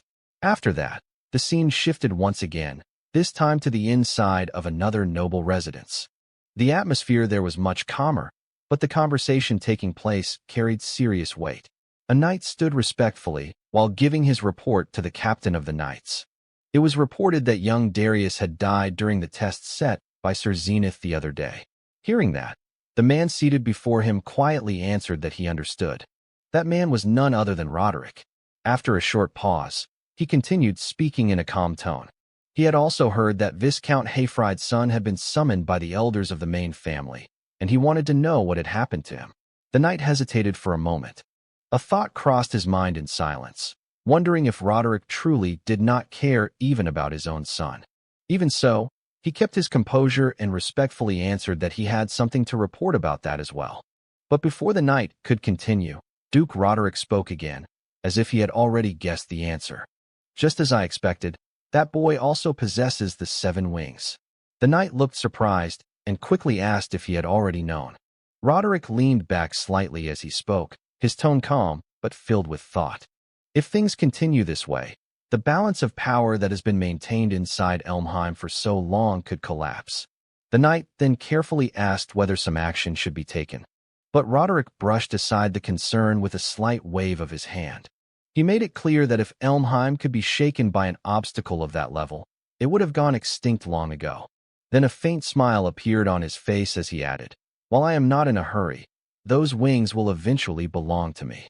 His eyes darkened slightly as he continued. "Until then, I intend to let the boy enjoy himself freely. I want to see how long the baby who escaped that day can endure. For now, I will entertain myself by watching it all unfold." As he spoke those words about the child of the 7 wings, the anger and hostility on his face were clear. The scene then shifted once again. For years later, a loud voice echoed across a wide, open area packed with people. Applicants for the Drazel Knights Academy entrance exam were being directed to register there and move on quickly once finished. The place was crowded with young candidates who had come to take the Academy's entrance exam. Among them, a muscular soldier noticed someone in the distance and nudged the person beside him. He pointed out that the figure seemed to be that famous one. The other man quickly shook his head and replied that he had heard the famous person was much more corpulent. Meanwhile, at the registration desk, another official pushed a document forward and firmly explained the conditions. Neither the kingdom nor the knight's order will be held responsible for injuries or accidents during the examination. Anyone who agrees must sign here first. After that, the candidate had to present the wing emblem. He continued speaking while checking over the candidates. They could not risk missing someone without magic power. Then he moved on to identify the emblem of the wings of Aster and Elmheim. But the moment he was about to say the name properly, his tongue suddenly caught. He lifted his eyes toward the person standing in front of him, clearly startled. The young man there tilted his head slightly and calmly asked whether he had said to present the emblem. He explained that his was located in a rather difficult place to show and wondered whether simply using his face would be enough. The one standing there with a relaxed smile was none other than Aster. After that, the scene shifted to a grand hall, where a large crowd had gathered outside.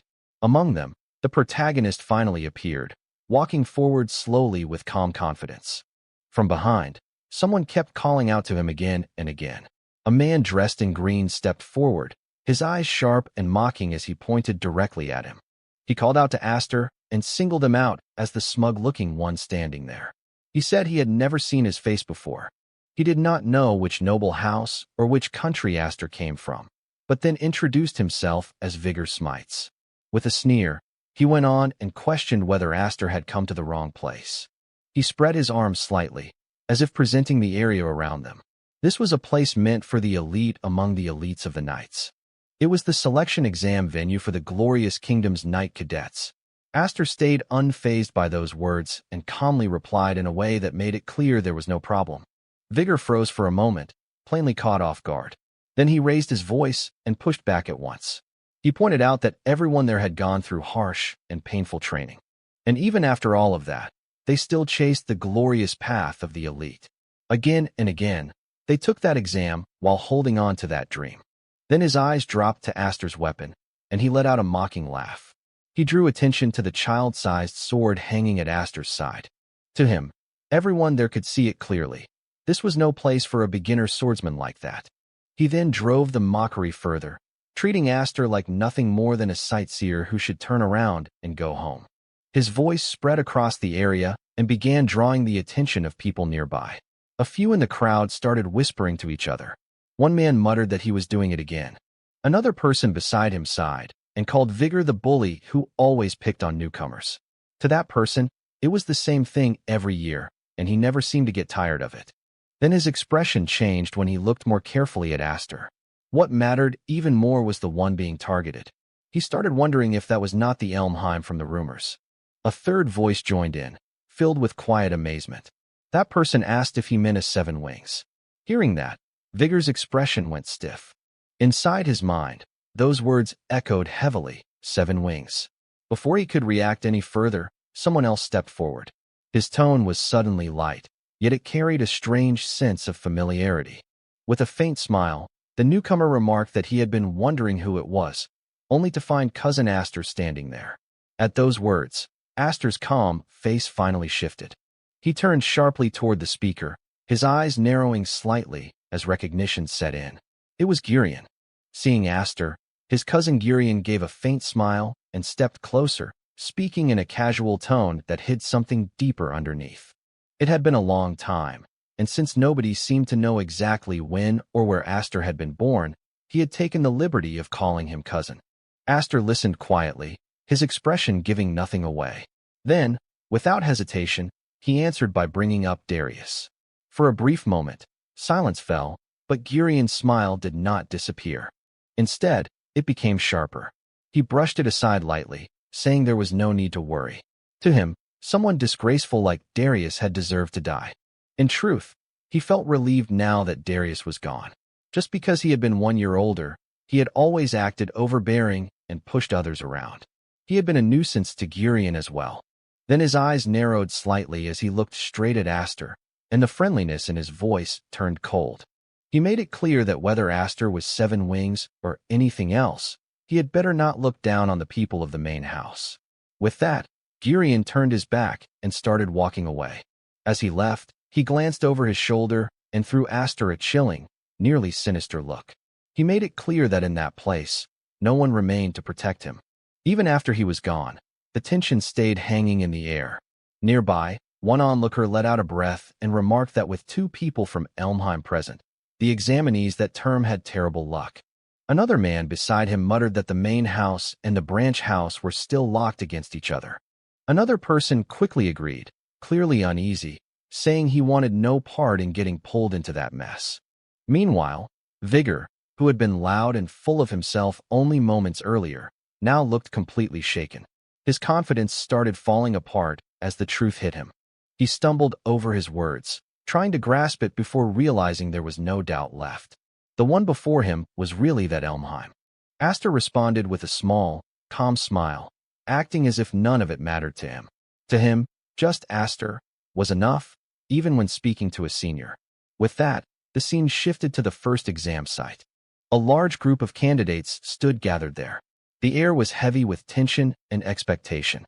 At the front, an examiner stepped forward, his voice loud and commanding as it rang through the area. He began by praising them for making it that far. First, he said he wanted to recognize their courage and patriotism. He then made it clear that the Kingdom Knights were different from the provincial knights spread across the countryside. After a short pause, he continued with pride, "They serve the king." The examiner's voice rose even higher, filled with force and pride as he kept going. They protected the king. They were the glorious swords willing to risk their lives for him. Because of that, there was no need for dull or useless blades among them. He ordered them to treat that day's exam like a battlefield and show their full worth without holding back. As those powerful words spread across the venue, Aster listened in silence. In his mind, he dismissed the speech as ridiculous. Even so, his gaze remained steady, and a quiet determination took hold inside him. At last, he had returned to that place. It was the path to becoming a Kingdom Knight. It was a right he had not even been allowed to reach back when he had no wings. For a brief moment, memories seemed to pass through his mind, reminding him of the time he had stood outside that road, unable to step onto it. But now, everything had changed. Beyond that point waited the world of the strong, a world he had never been able to reach before. His eyes sharpened as one person came to mind. The man still standing at the top of that world was Roderick Elmheim, the Kingdom Knight General Commander. A quiet but confident resolve formed inside Aster. He fixed his thoughts on Roderick and swore that he would catch up soon enough. His mind turned firm and focused. Before anything else, he had to pass the selection exam. Just then, the examiner's voice cut through the air again, dragging everyone back to the present. He announced that it was time to begin. Then he introduced the first exam. But before he could even properly finish speaking, a sharp whistling sound tore through the air. In the next instant, an arrow struck one of the candidates directly in the head, and the man dropped to the ground without warning. For a split second, silence fell over the place. Then chaos began spreading through the crowd as shock appeared on every face. Another voice rang out, cold and steady. The first exam was declared to be the trial of the Arrow Tower. That announcement sent a chill through everyone there. The one left standing at the end would be the winner. Panic and confusion broke out immediately. Some candidates looked around wildly, trying to understand what was happening. One of them shouted in disbelief and fear, unable to understand what they were supposed to do.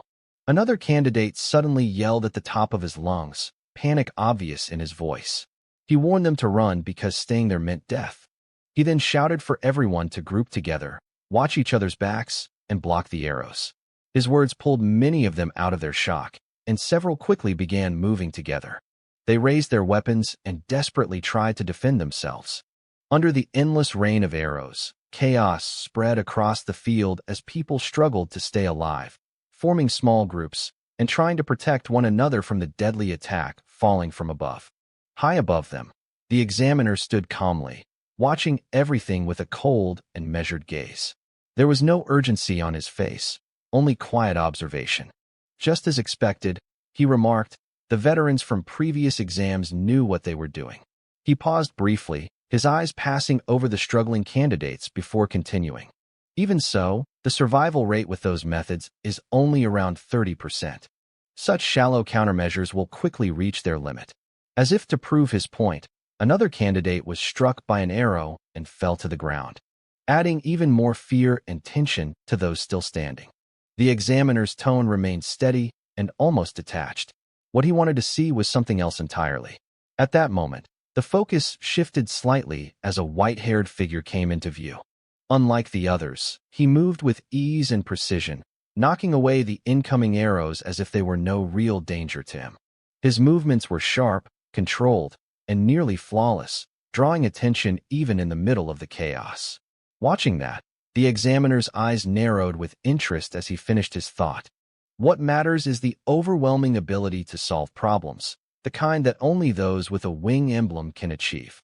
Meanwhile, in complete contrast to the panic and desperate movement around him, Astor remained exactly where he was. He stood perfectly still without moving, as if the storm of arrows meant nothing to him. Seeing that, one of the nearby candidates stared at him in disbelief and shouted, convinced the fool was simply standing there waiting to die. To him, it looked as if fear had frozen Astor in place. Watching that scene, his cousin thought to himself with a cold smile, hoping Astor would die there and end up full of arrows like a hedgehog. But in the very next moment, everything changed. Astor calmly drew his small sword, the same weapon everyone had mocked earlier. The instant it left its sheath, powerful energy burst out from him. The force was so overwhelming that the arrows flying toward him could not even reach his body.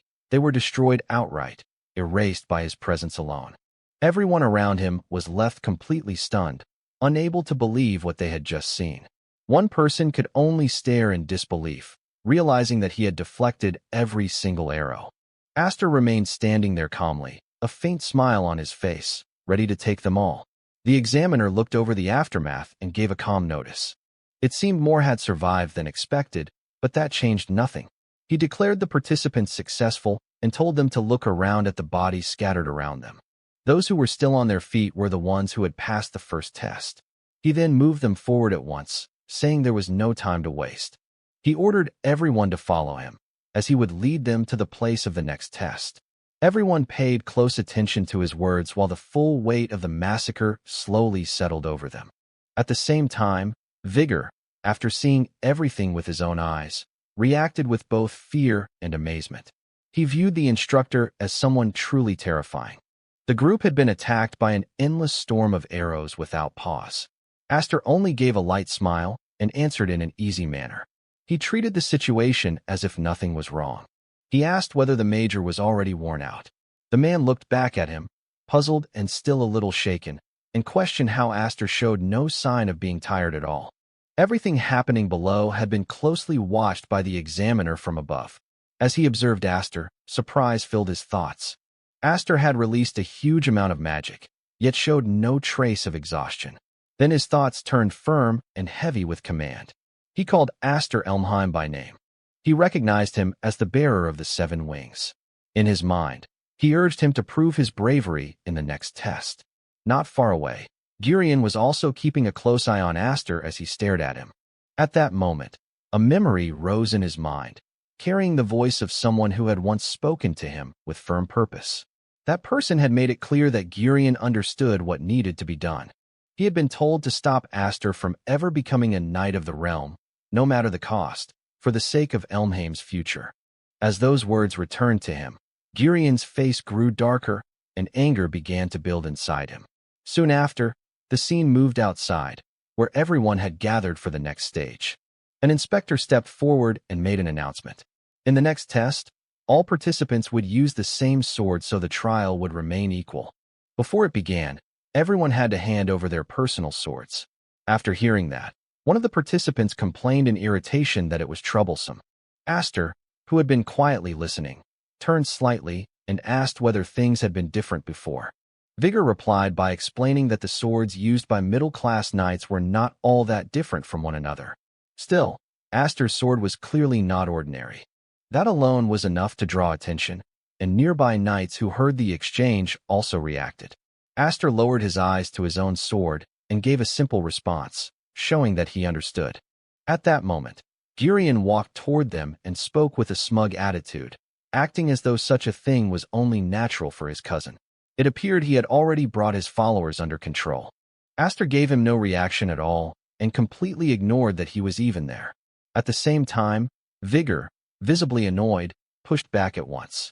He challenged the use of the word servant and demanded to know who was being called that. He then recognized the other man as the heir of Baron Smite's house. Gurion looked at him with open contempt and kept pressing him with more insults. He treated him like a minor noble from some nameless village. He warned that if he chose the wrong person to cling to, he would regret it later. Even after hearing all that, Vigor changed his attitude right away. His tone softened, and he began trying to please him instead. He told young Master Gurion to wait and insisted that he had nothing to do with Aster. Aster stood right behind them, watching the whole scene play out. Even so, he remained quiet and did not say a single word. Not long after, Gurion turned his back and left with his group. Vigor hurried after him without delay. Elsewhere, the examiner raised his voice and began speaking to everyone in a loud, firm manner. He announced that he would now explain the second trial. His commanding tone pulled everyone's attention toward him as he continued. The second trial would be a mock battle built around attack and defense. The participants would be split into 3 teams and made to compete for bases spread throughout the forest. A base would be counted as taken once a team's flag was raised on the flagpole there. He paused for a moment before going on. The team that captured 2 or more bases before the sunset bell rang would be named the winner. Destroying the flags, stealing them, or making them unusable was strictly forbidden. Other than that, no extra limits would be placed on them. Then his tone turned colder as he spoke about the swords handed to them. He told them those weapons could be seen as permission to kill the enemy if needed. After laying out all the rules, he stepped forward again and said he would now reveal the teammates for this test. He then started dividing the participants into 3 separate groups. The first leader was Gurion. The second was the white-haired participant, the one who had already stood out during the first test with an excellent performance. The third was Aster. Each of them stood at the front of their own team, prepared for the coming battle as everything fell into place. Aster remained in his assigned area and calmly studied the situation. He noted that the starting signal would come when the smoke signal was raised. There were 3 flags in total, 1 for each faction. To claim victory, a team had to secure 2 or more bases, including its own. At the same time, Vigor, who had ended up on Aster's team, either by coincidence or simple chance, spoke up with a serious look on his face. That means that out of the 3 teams, only one will make it through the test. Aster listened without any change in expression and answered calmly. Yes, that is true, but I don't see it as something worth worrying about. Another participant, clearly unsettled, spoke up and pointed out the real issue. That would mean we will have to stand against Elmheim. A third man hesitated before adding his own uneasy reaction, showing that the thought alone already felt heavy. As Aster listened to their nervous voices, he quietly began sorting through their feelings in his mind, trying to understand the reason behind their fear. Before he could respond, Vigor suddenly raised his voice. His fear had fully come to the surface by then. He pressed the point hard, making it clear that they were afraid of going against Elmheim. Their enemy was the young master of Elmheim's main house. If they crossed that line, they might never again be able to call themselves knights with pride. In the worst case, even their families and followers could be wiped out. For that reason, none of them wanted Elmheim as an enemy. After hearing all of it, Aster took the blue flag into his hand and asked in a direct, simple way whether they intended to give up on the test. Vigor answered right away without showing the slightest doubt. There will always be another chance. That is better than having our whole lives destroyed.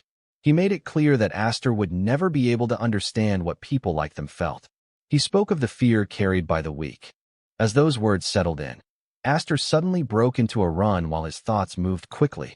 He had never expected to end up isolated in a team battle. Still, he understood them. He admitted that he had forgotten something important. To knights like them, Elmheim was a cruel ruling family they could never resist.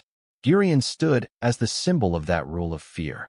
Even while moving ahead, the voices of his teammates kept repeating inside his head. He could still hear that line about how he would never understand what the weak felt. After turning over everything his teammates had said, Aster quietly muttered to himself and looked at the matter from another side. In the end, he was not so different from them. Even then, something felt wrong. It was too quiet. Since no one had started fighting, he moved fast through the forest and headed straight for the red flag. As he rushed forward at full speed, another thought crossed his mind. Maybe they were not hiding. Maybe they were simply being careful. At that moment, a voice reached him from the distance, sounding almost impressed that he had really come alone. Aster stopped and looked ahead. Standing there was the white-haired participant, the same one who had drawn attention during the first test. The man then continued, speaking in a calm manner. Everything has unfolded exactly as I expected. He kept his flag held tightly in his hand. The moment Aster saw him there, a thought passed through his mind.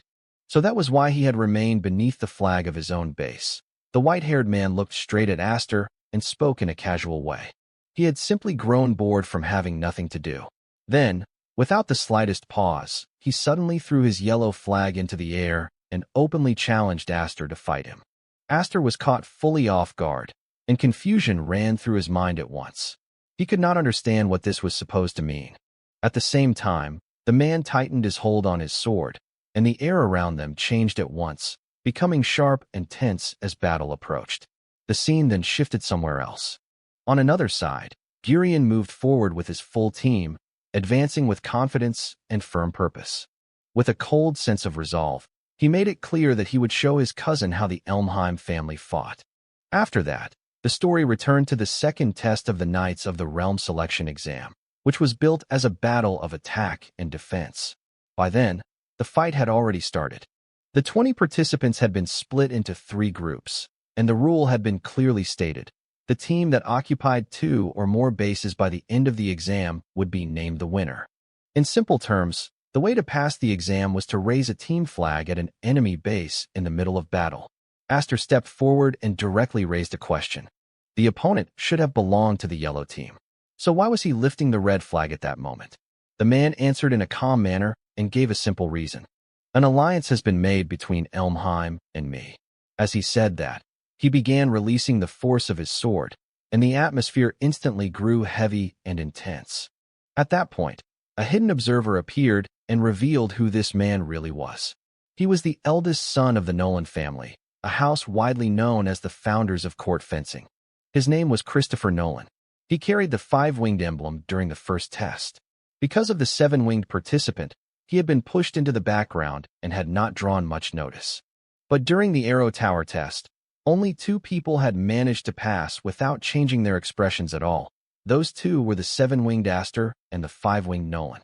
The observer then added that both of them were exceptional talents from Caballero and held extraordinary potential. Still, it was deeply unfortunate that 2 such promising figures had ended up facing each other under those circumstances. After hearing Christopher speak of the alliance, Aster immediately questioned him. He wanted to know whether it was some kind of temporary alliance and whether Christopher truly understood that, even with such an arrangement, only one team could end up winning in the end. Christopher listened without losing his calm. While blocking Aster's attack, he answered that he already knew that very well. Since Elmheim was on his side, he had already decided that the main house would be the one to win. He went on to explain that at that very moment, his teammates should already be with Elmheim and moving to attack Aster's base. Hearing that, a sharp sense of danger rose inside Aster. He immediately understood how bad the situation was. Vigor and the others were now in real danger. He then pressed Christopher again, asking whether Gurion had threatened him, perhaps by making it clear what would happen if he ever dared to stand against Elmheim. Christopher stepped forward without any pause and answered that no one would willingly stand in front of a moving carriage when they already knew they would be crushed under it. He continued by saying that the Shiovalic nobility lived inside a strict order of rank, and that such things were simply part of the natural shape of that society. As he spoke, he unleashed a heavy strike filled with great force and declared that this, too, was the proper conduct expected from nobles. Aster fought to block the blow, but even while defending himself, he could feel the pressure growing beyond what he could fully control. In the next moment, his sword suddenly shattered under the impact. As he stared at the broken blade, he realized that something was off. In his mind, he became certain that the sword was strange. At that point, Aster began to think to himself that perhaps the swords handed out for the exam had been prepared for this very outcome. The doubt remained in his mind as he tried to understand what had just happened. But Christopher was not done. He kept advancing with force and confidently stated that there was no reason to worry because their clash would remain nothing more than a gentleman's duel. From the start, he also made it clear that he did not like the people of Elmheim, especially those who tried to stand out like Aster. He referred to them with open contempt, his tone full of disdain. By then, Christopher had already destroyed Aster's sword in a harsh manner and kept attacking without giving him even a moment to recover. Aster was left struggling in the middle of one crushing problem after another. Then, in the very next instant, he quickly regained control of himself. He seized the broken part of his sword, poured his energy into it, and launched that power forward in one sudden strike. The attack shot ahead with strong force straight toward Christopher and caught him slightly off guard. Christopher managed to block it, but not easily. And during that brief moment of distraction, he noticed something unexpected. Aster had already turned and started running away. Surprised by the sudden move, Christopher called out and demanded to know whether he was truly fleeing, telling him to stop. Aster did not stop. As he moved farther away, he turned back just enough to make his answer clear. Our fight will happen later. For now, there is someone else with whom I need to settle things first. His voice stayed calm as he spoke of his cousin. He made it clear that this choice did not come from fear, but from intention. After hearing that, Christopher gave a faint smile and mocked him, questioning whether he had become afraid and saying he did not even deserve to be called a gentleman. After that, Christopher picked up the broken sword that had fallen to the ground and examined it closely. He questioned what kind of sword it was and noted that even for something cheap, its quality was far too poor. It was obvious to him that something about it was strange and far from normal. Seeing all this, Christopher paused for a brief moment and lightly ran a hand through his hair, as if he had finally understood the truth. He quietly admitted that he saw it now and realized this was Elmheim's doing. With a slightly irritated look, he added that it was a quiet and unpleasant way to spoil the atmosphere, showing clear annoyance at how things had been arranged behind the scenes. On the other side, Aster returned to his territory and immediately called out, asking whether Vigor was all right. But before any answer could reach him, another voice came first, saying, "You have arrived sooner than expected, cousin." Standing there was none other than Gurion, the one behind the entire plan. Everything happening inside this exam had been carefully arranged by him. He calmly continued, saying that from what he could see, Nolan had not even managed to stop Aster. Around them, everyone was already prepared for battle, ready to strike at any moment. Gurion kept speaking and reminded Aster of his earlier words, that he alone would be enough, and because of that, great expectations had been placed on him. He then casually asked how things were going on Aster's side before revealing that they had already secured the third base.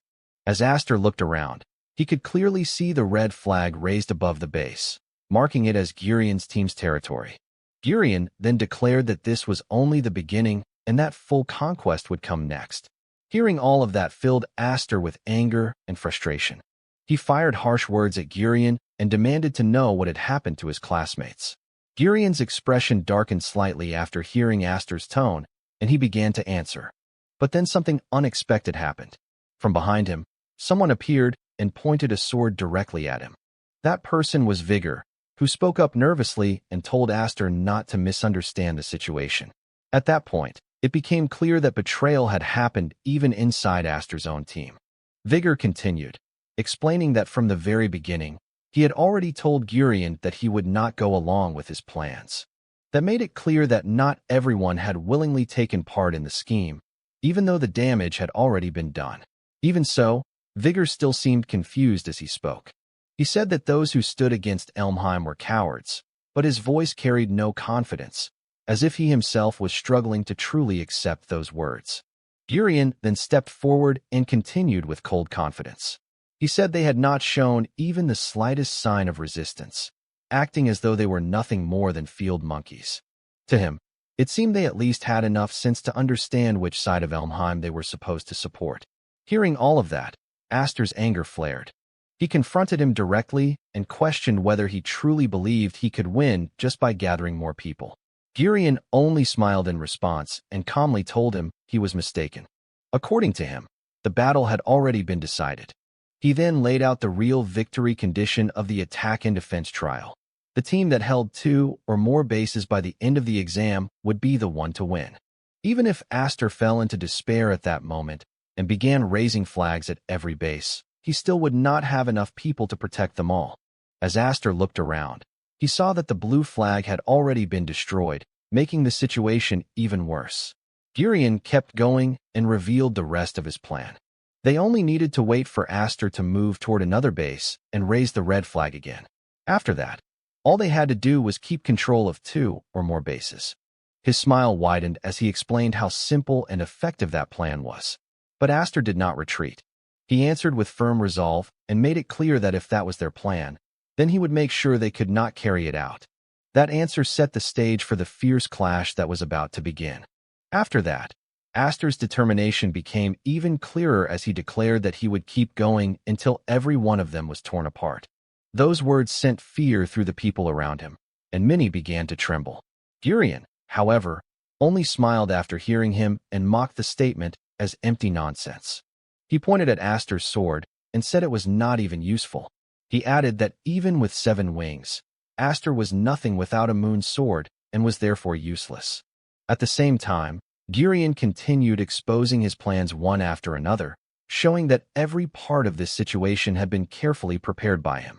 Then he challenged Aster, asking whether he truly intended to fight against everyone gathered there.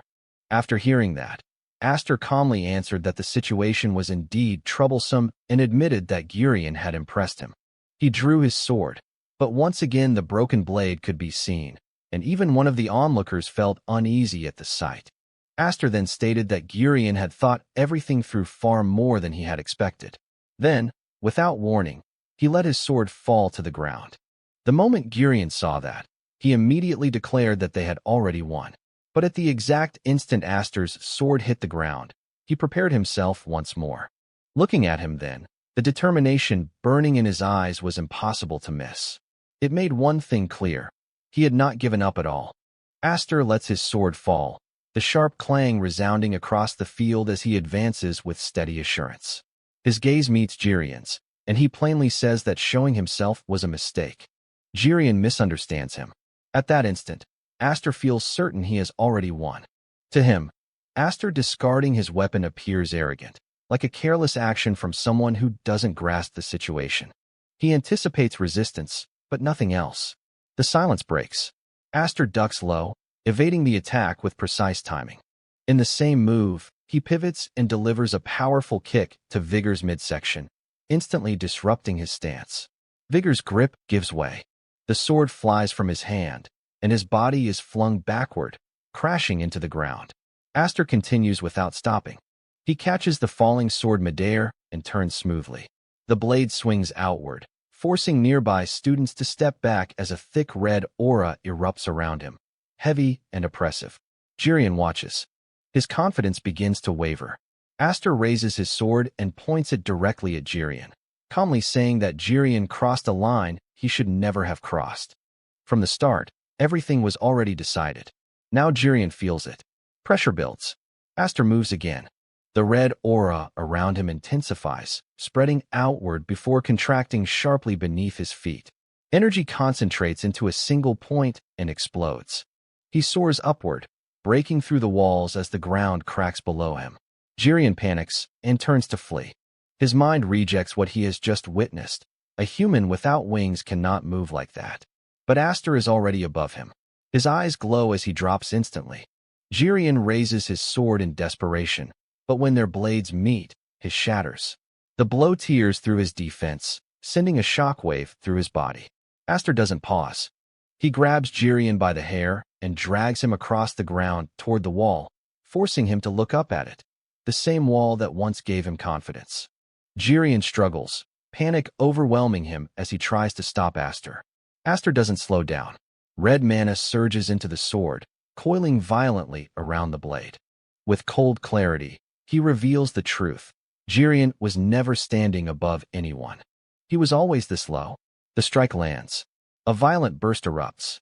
Smoke and dust explode outward and engulf the battlefield. After a moment of silence, it becomes evident what has happened. On the distant side, Vigor fights to stay awake, clutching his stomach as pain spreads throughout his body. His mind struggles to comprehend the situation. Behind him, someone gestures. Vigor looks up just in time to see Aster walk forward, dragging Jirian behind him like a lifeless burden. Aster's face shows no emotion. He reaches the group and drops Jirian in front of his followers, making it clear what has occurred. Despite being defeated, Jirian forces himself to speak with a strained but commanding voice, demanding why everyone is standing still. No one responds. This hesitation hardens his expression as he declares that what follows is not a request, but an order. He invokes the authority of House Element, using its name to emphasize his command. The effect is immediate. Every student freezes in place. Even Vigor instinctively reaches for his fallen sword. Aster watches calmly and asks if they are truly this afraid.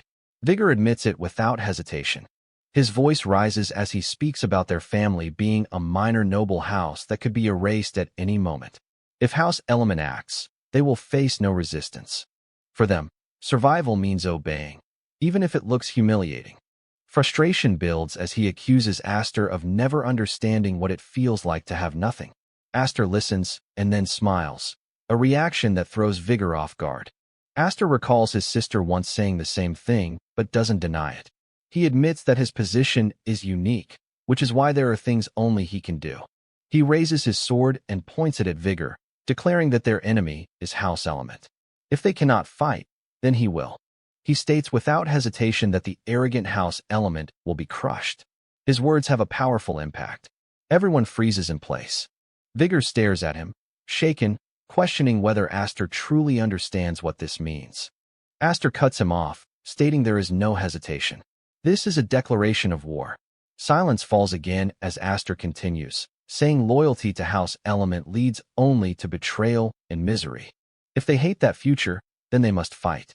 Now they must choose, stand with him or remain under House Element's control. No one moves. Then Jirian's voice cuts through from the ground, filled with rage as he threatens them, promising consequences for treachery. Panic strikes instantly. Vigor's energy vanishes. His thoughts race as sweat trickles down. He then lets out a breath. With an annoyed sigh, he tosses aside his weapon. Turning around, he moves forward. His steps are slow but continuous. Reaching the blue banner, he glances back at Aster for final assurance. Aster nods in confirmation. Vigor closes his eyes briefly before grabbing the flag and raising it high, signaling his loyalty and leaving House Element behind. The crowd is stunned. No one anticipated someone stepping up. Nearby, Jirian's eyes glow with anger as he realizes everything he worked for is crumbling. This time, the outcome will be different. Disorder erupts across the battlefield as doubt begins to spread. Enthusiasm takes hold of his ally, and he turns toward the others. His words cut sharply through the tension as he urges them to move. He insists that this is their chance to strike back against those who have been harassing them. However, instead of rallying behind him, the students remain frozen, overwhelmed by confusion. From a distance, Aster watches everything with a steady gaze. One person stepping forward is encouraging, but it is not enough to overturn the entire exam structure. He needs more than just sporadic courage. He needs unity. His eyes shift to Jirian. Jirian kneels on the ground, trembling with frustration. A red team member rushes over to help him, but Jirian fiercely shoves him away, calling him useless and refusing any assistance. Anger consumes him as he declares that things must change, especially because he is connected to the main house. The memory of his brother fuels his rage. He clenches his fists tightly, energy building around them, vowing not to let everything end in humiliation. Before he can act, a calm voice interrupts. Noah approaches from behind and asks how he is doing. Jirian slowly turns, recognizing him instantly, and his frustration explodes as he demands answers. In his eyes, dealing with Aster had always been Noah's responsibility, and the fact that Aster is still standing only makes things worse. For a moment, a flicker of hope appears. Aster watches Jirian closely. Even without the seven-wing emblem, Noel's swordsmanship is superior here.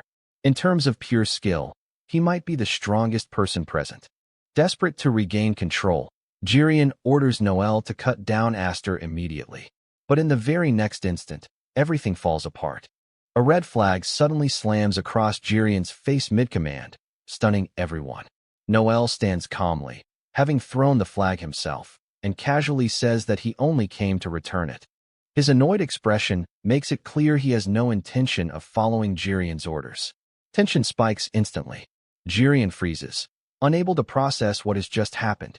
As the surrounding students begin to panic, if Noel is no longer on their side, everything they believed in starts to unravel. Noel walks straight toward Aster, ignoring the chaos around them. He grips his sword tightly and states that their situation hasn't changed. In this exam, avoiding a fight is impossible. Since both aim to become Kingdom Knights, they must move forward. Without flinching, Aster meets Noel's gaze.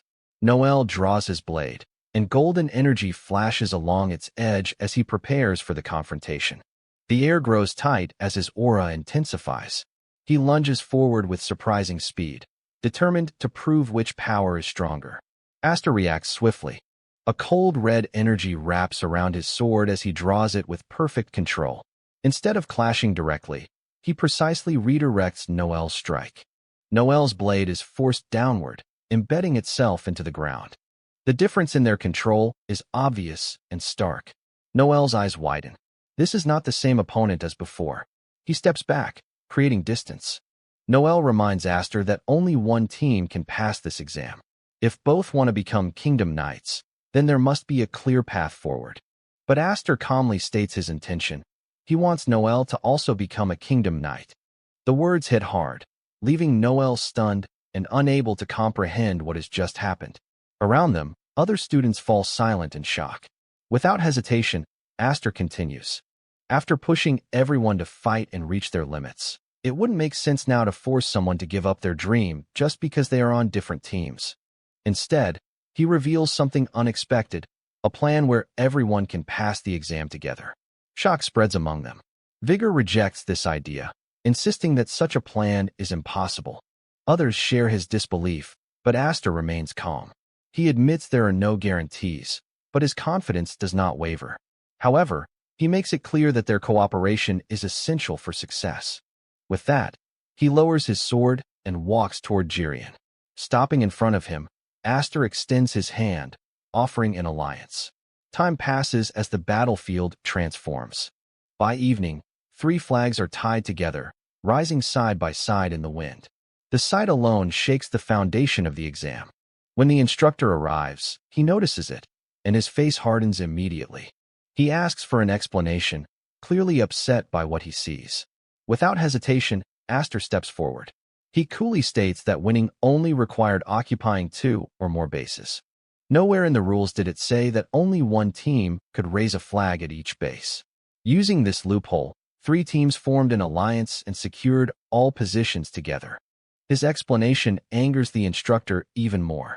The instructor moves closer, accusing Aster of trying to manipulate the exam for everyone's benefit. Behind him, Vigor clenches his teeth, expecting failure. Jirian quietly agrees that such a method should never be accepted. The instructor's tone becomes sharper as he questions Aster. He compares it to a battlefield, asking if a knight would shake hands with an enemy instead of defeating them. Without hesitation, Aster responds, "If the enemy holds more value alive than dead, then yes." This escalates the tension further. The instructor asserts that knights are tools for the nation, not individuals who make decisions on their own. But Aster does not back down. He calmly asks if the instructor plans to disqualify them despite no rule being broken. If so, it would come down to personal judgment over fairness. For the first time, the instructor hesitates. Aster leans closer, pressing further. If everyone fails under these conditions, he hints that the main house might not stay silent. This is enough to unsettle the instructor. The scene shifts to a waiting room filled with tension. Students sit silently, anxiety building with every second. Vigor struggles to remain calm, wondering if they are about to fail despite their efforts. Master stays composed but admits uncertainty. He points out that forcing such a situation made it worth discussing. His gaze turns toward Jirian, who now sits quietly and no longer resists. Vigor notices the change and asks what Aster said earlier. Aster dismisses it casually, saying it was nothing major. Before the tension can settle, the door bursts open. The instructor enters, commanding immediate attention. The students rise instantly, their hearts pounding with anticipation. Aster remains seated for a moment, watching calmly before turning his gaze forward. Then an announcement is made. The teacher announces that the headmaster will personally announce the test scores. At this moment, everyone in the classroom becomes quiet. Each student is getting ready for an outcome that will affect their entire future. The teacher suddenly speaks loudly and tells everyone to pay attention. The eagerly awaited announcement of the principal, Mammer, regarding the exam results is about to start. The noisy group instantly becomes quiet. Vigor stands up in puzzlement, then stops when he sees an old man nearby. Vigor whispers that the principal looks just like any other elderly person. Aster quickly reminds him not to speak so rudely. At this moment, the old man moves forward and stops right in front of Aster. Principal Mammer calmly asks if his name is Aster. Aster can only nod silently. Then Principal Mammer explains that due to Aster's actions, the school had no choice but to make a tough decision.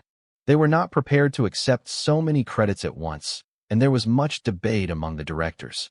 Some nobles even wanted a re-examination. However, after thorough discussion, they decided to go ahead with the proposal. Aster frowns, trying to grasp what this means. Suddenly, Principal Mammer smiles, raises his cane, and loudly declares that everyone has passed. The crowd cheers joyfully. Students celebrate by streaming out. Vigor grins widely. Jirian looks amazed. Noel sits calmly, wearing a slight smile. Principal Mammer claps once and asks them to prove this decision was right. He then formally welcomes them as new students of the Knight Academy for the Racial Kingdom. Later, in the Academy's bathhouse, Vigor relaxes in a large steaming pool with a big grin on his face. He proudly says that everything here is perfect. The food is amazing, and so are the baths. All thanks to Lord Aster for making everyone pass. Beside him, Aster washes silently. Nearby students cheer loudly, saying they never thought he would succeed. Another student shouts they will follow him forever. Noel watches from the other side of the bath, clearly disgusted.